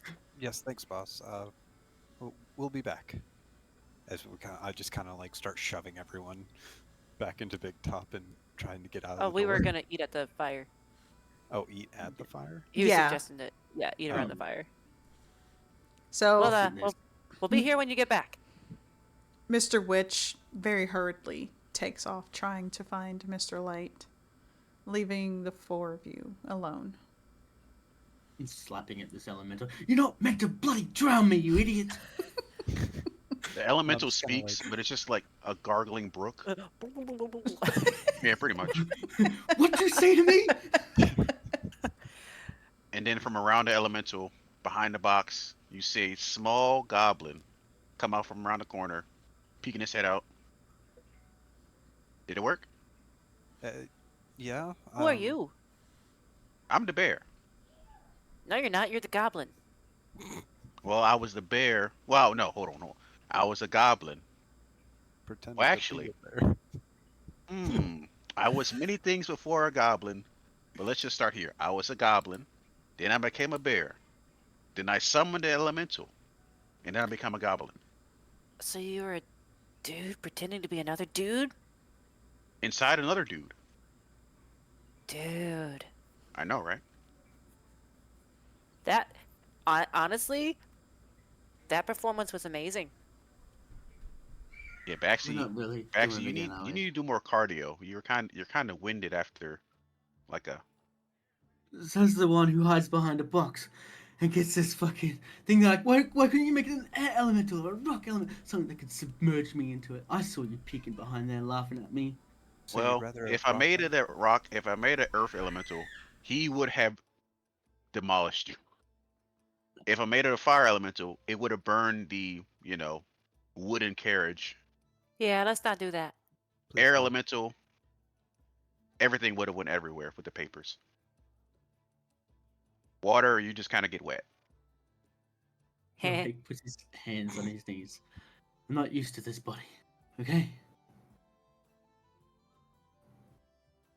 All right, Kevin, you can go now. The elemental waves, and as I dismiss the elemental. So, what do we get? What do we get? What do we get? What do we get? You, Just Olerin, kind what of- do we get? Just kind of like show the amulet that he had. This. And I'm gonna kind of study it for a little bit and then cast Identify. Okay, so That takes 10 minutes, though, right? yes. I believe so, yes. Well, you can cast it as non-ritual and it takes a minute. Oh, 1 minute. Okay. Yeah, that's what I did. Just make it quick. Don't know how long I want to hold this out. So you look at this pocket watch. You see it is very ornate. It has a gold chain, and there's this very faint golden light that emits from it when you open it. Of course, as he opens this, all of you see just this regular pocket watch.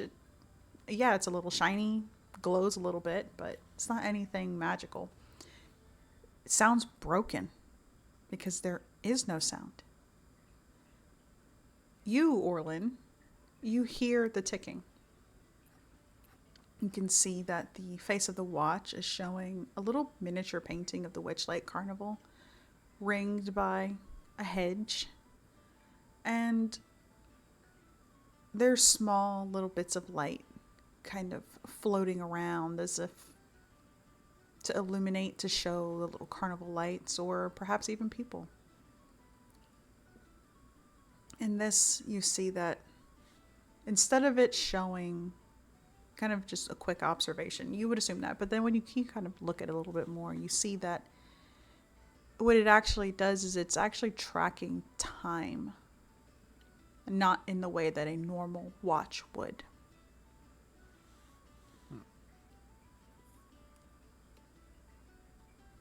Did we really go through all that to get a broken watch? It's not broken. I mean, it's not ticking. That's I broken. I don't hear anything. Very clearly ticking. Are you crazy? Well, we already established he's crazy. He talks to a robot. What robot? That one, as he points What, to the Rem? robot. Rem's not a robot? What is he then? He's my brother. Sure. How did your mom and dad do the and get you and then This is literally a land of make believe right now. I don't wanna. No. Here, I- Rick, sorry, you take this. I'm gonna hand the pocket watch to her. I take the pocket watch. Do I see what he saw, or is it still just kind of broken for me? No, you definitely see it, and you hear the ticking. Oh shit, he's not crazy. Wow. Not crazy. Looking at it and kind of seeing that it's like moving with people and the lights of the carnival, do I notice anything like something or someone who shouldn't be there on this little map of the carnival, or any oddities? You wouldn't be able to tell, just because these are all just the same little ball of light, kind of just moving Okay. around. Okay. Do we take Well, the pumpkin guy? I mean, that's kind of what we have to do, don't we? He said to kind of use that watch as a force of hand, into telling us what's really going on with the carnival. Well, I do have a storage was- space. thinking of something when we saw him. do we hold it I- as leverage? I mean, that probably wouldn't be a bad idea, but I also would like to get paid. I've been paid in like a week. Anywho, I read his mind. Yes, I know this is new. I can do that. You do me a favor and don't go into my mind or Wiggum's mind, please, Right now? at any time. Don't do it or do it? Don't do it. Oh, that wasn't the If you plan. went into my mind, you might get sensory overload. Anywho, he made a pact with something, and I think the watch has something to do with it. So, like I said, we hold it as leverage. We make him say what we need to know, and then we give him the watch back, right? But what do we need to know? Where Ah. the kid is? Oh, right, we're back. Where yeah. Leo's kid is, right? Yes. Well, like, look, Leo is dead. Where we You come don't look from, dead. the boy Leo is dead. Is that who we're not talking about? Yeah. Yeah. He's dead where I come from. And Dimitri and Catherine are very far away. They're I a lot believe- older than what they look like now. Not sure into why they are here, but we are searching for a soul that could be here. Their name is Teddy. Are you guys planeswalkers? We walked from one place to another, so we're place walkers. I like to think we're more invited guests to this, as we had dreams saying that we should go to the carnival. Well, I sense we don't got a lot of time before Mr. Witch and Mr. Light come up. So, whatever performance you're gonna do for the both of them, Better I think guess of it. plan it out. And if we need to talk to Mr. Witch about whatever pact he's got, then we need all of our ducks in a row. Because right now my ducks are all they're just kind of like they're in a zigzag. You have ducks? I mean, they're metaphorical ducks. I can summon ducks if you want ducks. You can summon ducks. Yeah. Wait, what? Want ducks? I mean, I love a duck.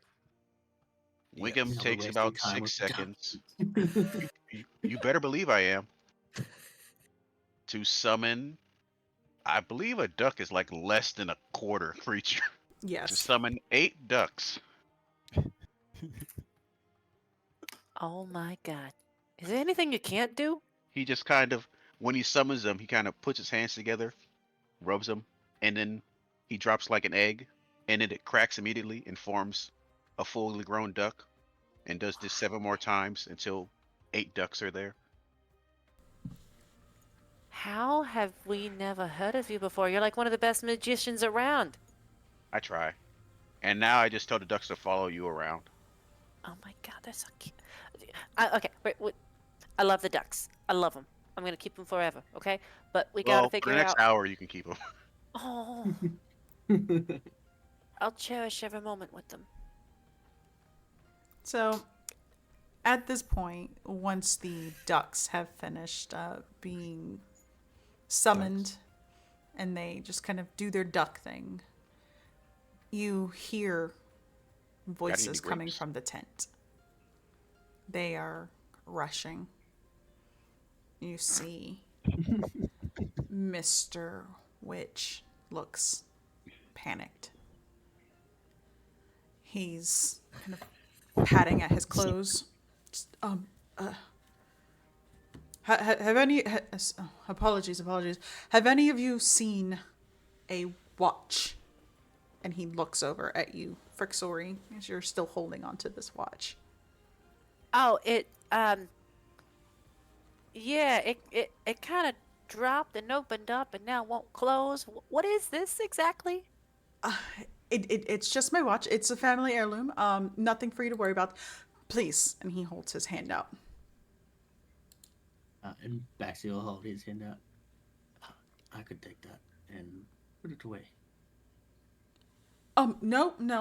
It's perfectly fine. I'm right here. You can hand me my watch back. Not until we have a private conversation. Sorry's just looking back and forth like, I don't know what to do. About what? Well, I got it.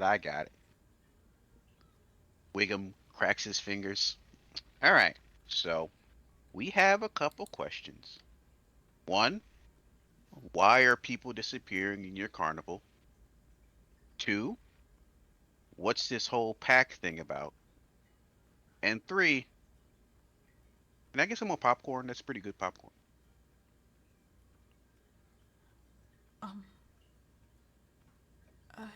I don't. Please. I don't know who you are. But please, I need that back. Yes, I know it's for your pack thing. I want to know what it's about. It's not anything that. None of you need to worry about that. Everyone here is safe. Everyone here is fine. I need my watch back. Well, one person that we were looking for kind of disappeared because of your pack thing. So it kind of is our problem right now. So I'd like an answer to my question, please. Mr. Witch, it's just a way to keep everyone safe. This is our home. We don't want anything happening to us in our home, right? No. If we can help protect you and the carnival, then we will. Mr. Witch, please don't tell me you're a part of this. No. I'm not a part of this. And he looks at the watch. Oh, it's almost time. It's almost time. Time for what? For the crowning. What is Please. crowning? You Who's know going to that be the crowned? the Someone crowning pregnant? is it's a traditional thing that they have here. They just They go around, and every night of the carnival, they crown a random individual, somebody who has brought light and laughter to those here at the carnival. It's not Would f- anything significant. It just kind of a crown lands on their head, and then that person has the ability to fly for a little bit. would Frixori, having been around the carnival for a longer amount of time than Olerin, would she know if there's any correlation between the crowning and the individuals who have gone missing? They are not Okay, related. there's no correlation. Okay. I mean, we can still crown someone, Mr. Witch, but I mean, we gotta know why people are. What's going on? What's going on that the Blades couldn't help with? Why are you keeping secrets? I can I can give you answers after the crowning. I promise. And he, very slowly makes his way past you all, like still obviously looking at the watch. And then he rushes into his caravan. You see him come out with a big box. The box that Orlin and Frixori, both of you would know, holds the monarch's crown. I mean, we can make this easy. Just put it on the bear. What are you exactly? Uh, that description was correct, but goblin. The goblin? But just put it on the goblin's head. He made you laugh, right? That's enough light. Put it on his head. Boom. It's done. I can't. I can't choose Well, who chooses? the crown. That's eerie. And he looks over to Mr. Light, who is holding a scepter in his hand, and you see that it's glowing softly. All of the happiness that happens in this carnival, it is drawn into this. And he motions over to Mr. Light, who does a little jig and holds out the scepter. It does nothing to the people. It doesn't harm anyone. It merely fuels us. It keeps the lights running. It keeps our staff happy. It allows us to traverse the lands. It keeps us safe.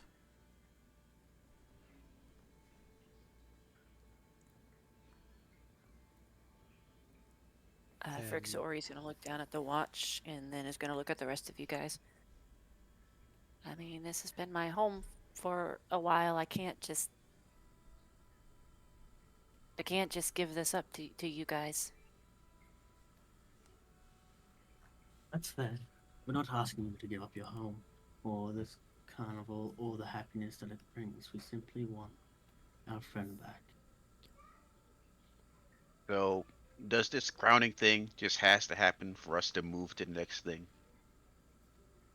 Yes. So where is it?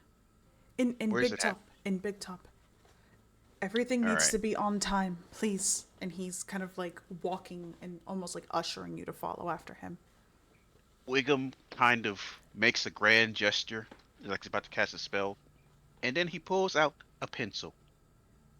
And then he casts a spell, Skywrite.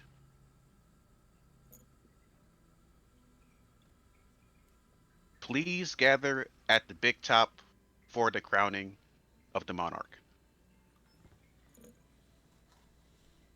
As you see Wiggum writing, just as he's moving his pencil in the sky, in the air, clouds form where his pencil was, and that sentence forms in the sky. And then he used the last bit of letters to point a downward arrow towards the big top.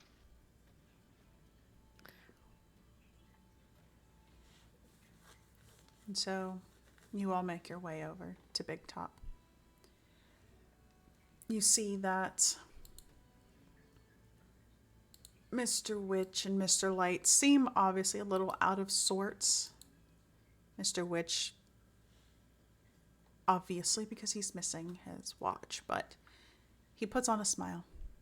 He makes his way into Big Top and gets into center. It's filled again. There are people everywhere. The staff are hanging from tight ropes and interacting with the crowd. He holds up this box, the lid floating off. And then Mr. Witch reaches in and he pulls out this crown of butterflies. It begins to glow. And it starts to float in the air by itself. And it moves through the crowd, and you see a lot of people looking. They're reaching up as if to beckon this thing closer. And then, finally, it comes down and it lands on Baxy's head.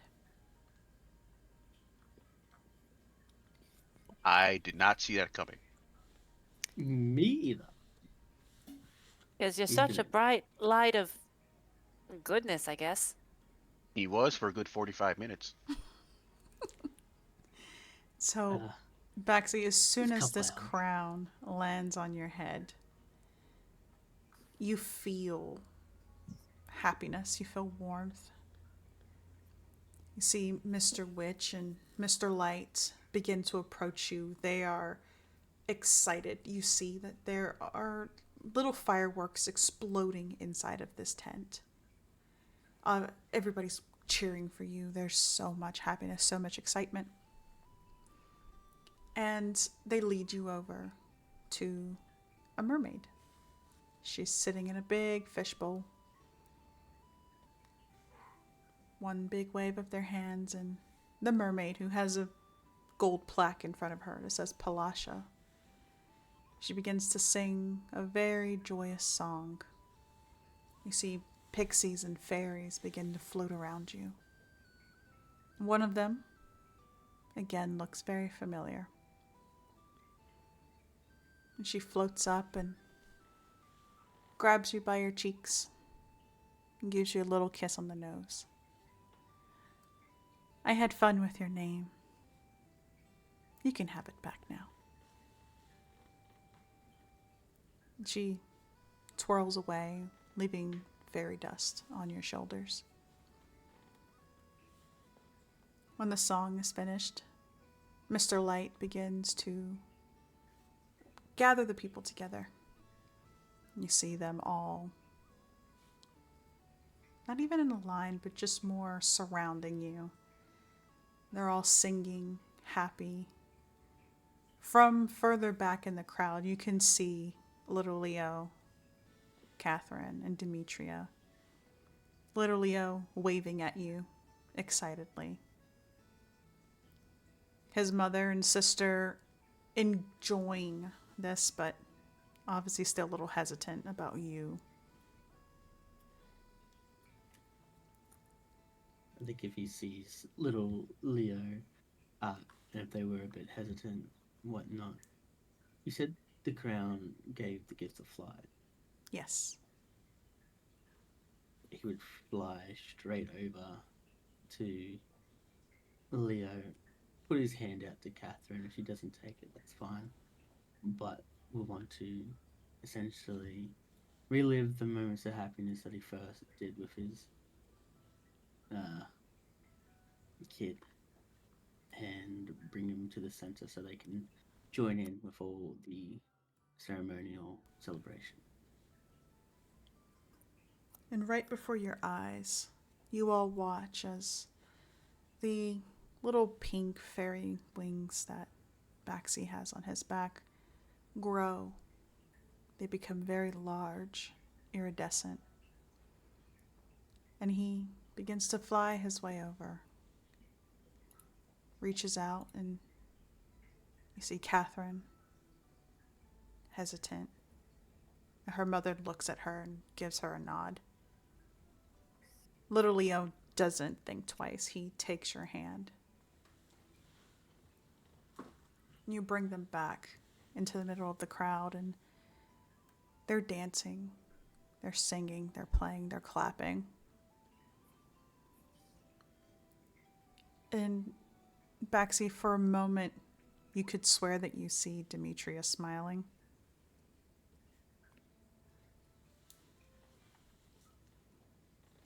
And eventually, it all ends. The crowd beginning to disperse, the crown lifting from your head and returning back to its box. The wings remain on your back. You're going to have the ability to fly up to your walking speed. Every time you activate it, it lasts for 1 hour. And while you have your wings activated, you gain a +5 to all charisma-based ability checks. You give this Game's to fun. the paladin? What do you mean? My man's charisma's already stacked. And now he's charismatic as fuck. Wait, is this like all time, or is this just only within the carnival? During the flying. Yes, Yeah. is during your flying. No, he's But I meant asking, the is that flying forever or just in the carnival? No, it's forever. Oh, Okay. But what? Okay. Permanent Okay. buffs. my man got an upgrade. Yeah, give me A some rays. So you can Upgrade. fly, but now you're just going to be this big badass Leonin with butterfly wings. That's okay. Oh, I can make that work. That's adorable, though. I love it. you've lost one cool point, Baxi, when your wings are out. Yeah, but he Just gets one, plus. just one. I was Does he never get the cool. +5 charisma still?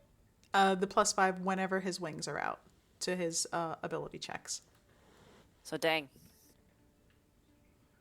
Dang, Jeez, I son. think he looks uncool, but he's actually dope.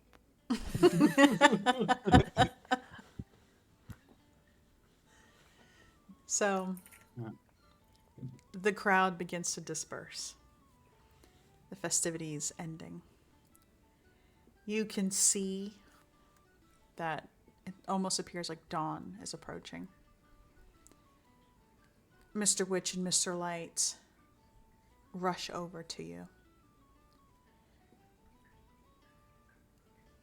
We hate to do this, but we need to move fast. If you want to have any answers to your questions, you need to follow me. He- Thumbs up. Yep. Thumbs up to me. I return Leo and Catherine back to Demetria. Sideways. Give her a smile and say, "These kids are perfect." It was lovely seeing you again, Demetria. And he'll do a bow when he leaves. She didn't say anything, but she does bow in reverence again. And you all follow Mr. Witch and Mr. Light. They lead you through the thinning crowd over towards the Hall of Illusions. They enter, and just like last time, Wiggum, when you went in, you can see each mirror showcases you aging. The rest of you now see this. As you walk through, you can see that you start to look young, like children, and then you age with each mirror that you pass until you finally reach a mirror that you look old, as if you've lived a very long and good life. But then they take you back to another mirror. And this mirror, you see that it shows your true age.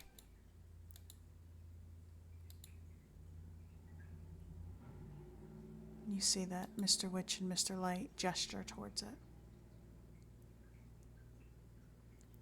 Everything you seek and more lies beyond this mirror.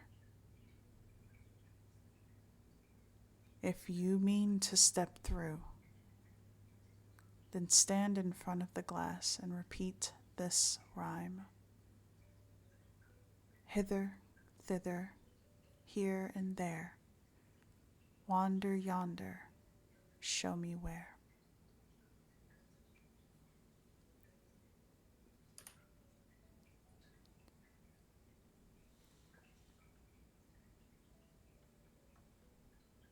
I'm assuming I'll that Fricksori still has the pocket watch at this Yes. point.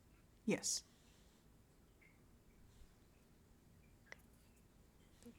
Going through there is not gonna, take us anywhere crazy, right? It will take you to a land beyond the mirrors. We call it the Prismere. Oh, so you go there often? I try not to. Why? Our patron resides there. The Archfey Zybilna. Oh, So you not do got a pact. Yes, What is it? they're probably not allowed to say. I mean, I can still ask, right? I mean, you're not wrong. Just let you know. Most packs tend not to work that way. Oleron's gonna step in front of the mirror. as you I'll step in miss front. Gracie guy. As you step in front of the mirror, he looks at you, Fricksori. Anyone who sneaks into this carnival without a ticket is robbed of something precious. We don't know what it is, and we almost are never able to retrieve it. Whatever is stolen always finds its way to the Prismere.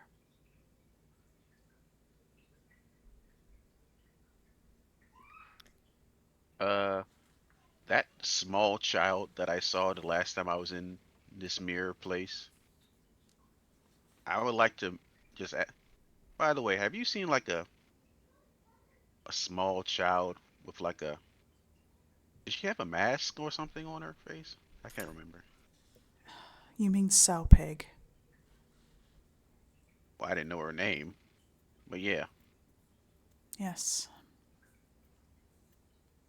We're not entirely certain who Sow Pig is, but they work in the Prismere. They lead people into the other world. The other world? And he nods his head. As I said, I try not to make the trip too often. It is a one-way portal. Well, how are we supposed to get back then? Yeah, what she said. You will need to find a way out on your own.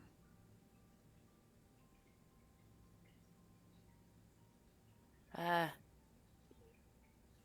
can I use the watch? Is that good to use? It was important to you. Is that why? The watch is unfortunately unable to travel through. Oh, well then, I guess in that case, and she finally like closes it and hands it to him.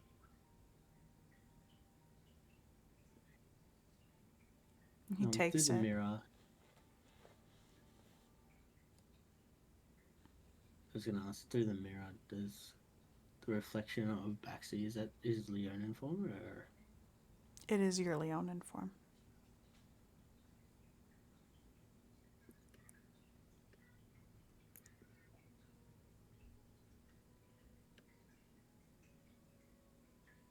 Well, I guess there's no really reason to stall. We've been up all night. Like to get this done and over with so I can go to bed. Baxi will look at the mirror and say it. Hither, thither, here and there. Wander, yonder, show me where.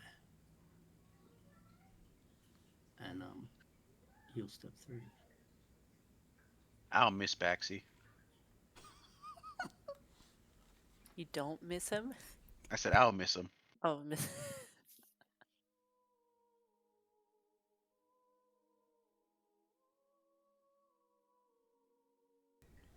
Yeah, I guess upon seeing him go through, I'll wait a beat, make sure there's like no screaming on the other side, or like he didn't just like walk into the glass like dunk. That's actually what I was doing too. Just, uh, I, I guess he's gone. All right. Fuck it. I'll go. I'll repeat the words and walk through. Well, that's the second one. You want to go next? And people call me crazy. So you want me or you to go next? Be my guest. All right. Hither, thither, here and there. Oh, right. Wander, yonder, show me where. And goes through the mirror. When Wiggum steps through, Mr. Witch and Mr. Light look at you, Orlin. You see Mr. Witch look at the pocket watch in his hand and looks back at you. Mind the rule of 3. Future, past, present. And then Mr. Light says, find the alicorn and free the dormant queen at last.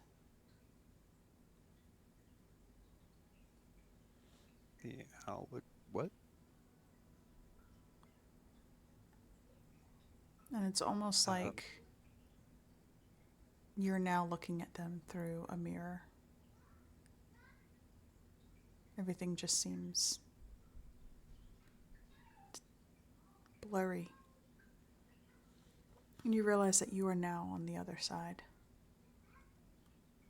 I'm gonna look around for Rem. You see Rem. Okay. Okay. You scared me there, big guy. Where am I? Kind of like look around. You see the others not too far. All of you, just a good couple of feet from each other.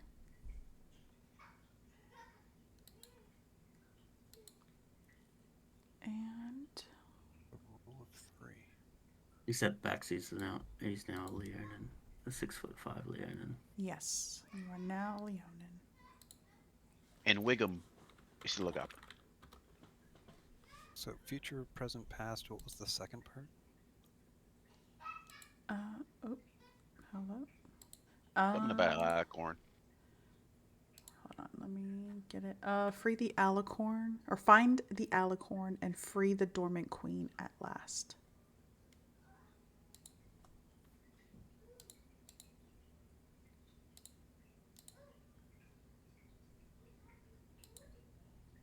And as you step past this mirror and you are now in this other world, you are surrounded by fog. It begins to clear and you see grass, and everything just seems muted, dull. There's a vast emptiness in front of you as you see trees, dead or dying, with fruit hanging from them. Wiggum, seems very familiar to you. Only these are not glowing. Oh. They appear rotted. Mm. And that is where we're going to end our session. Woo. All right, everybody. So And thank you for sad tuning in. Taxi's back. Thank you for tuning in. You can catch us in 2 weeks for the continuation of Aes'Taldon: The Beginning. Looking forward to seeing you then. Bye-bye. Bye-bye. Bye. Quack. Oh, I still.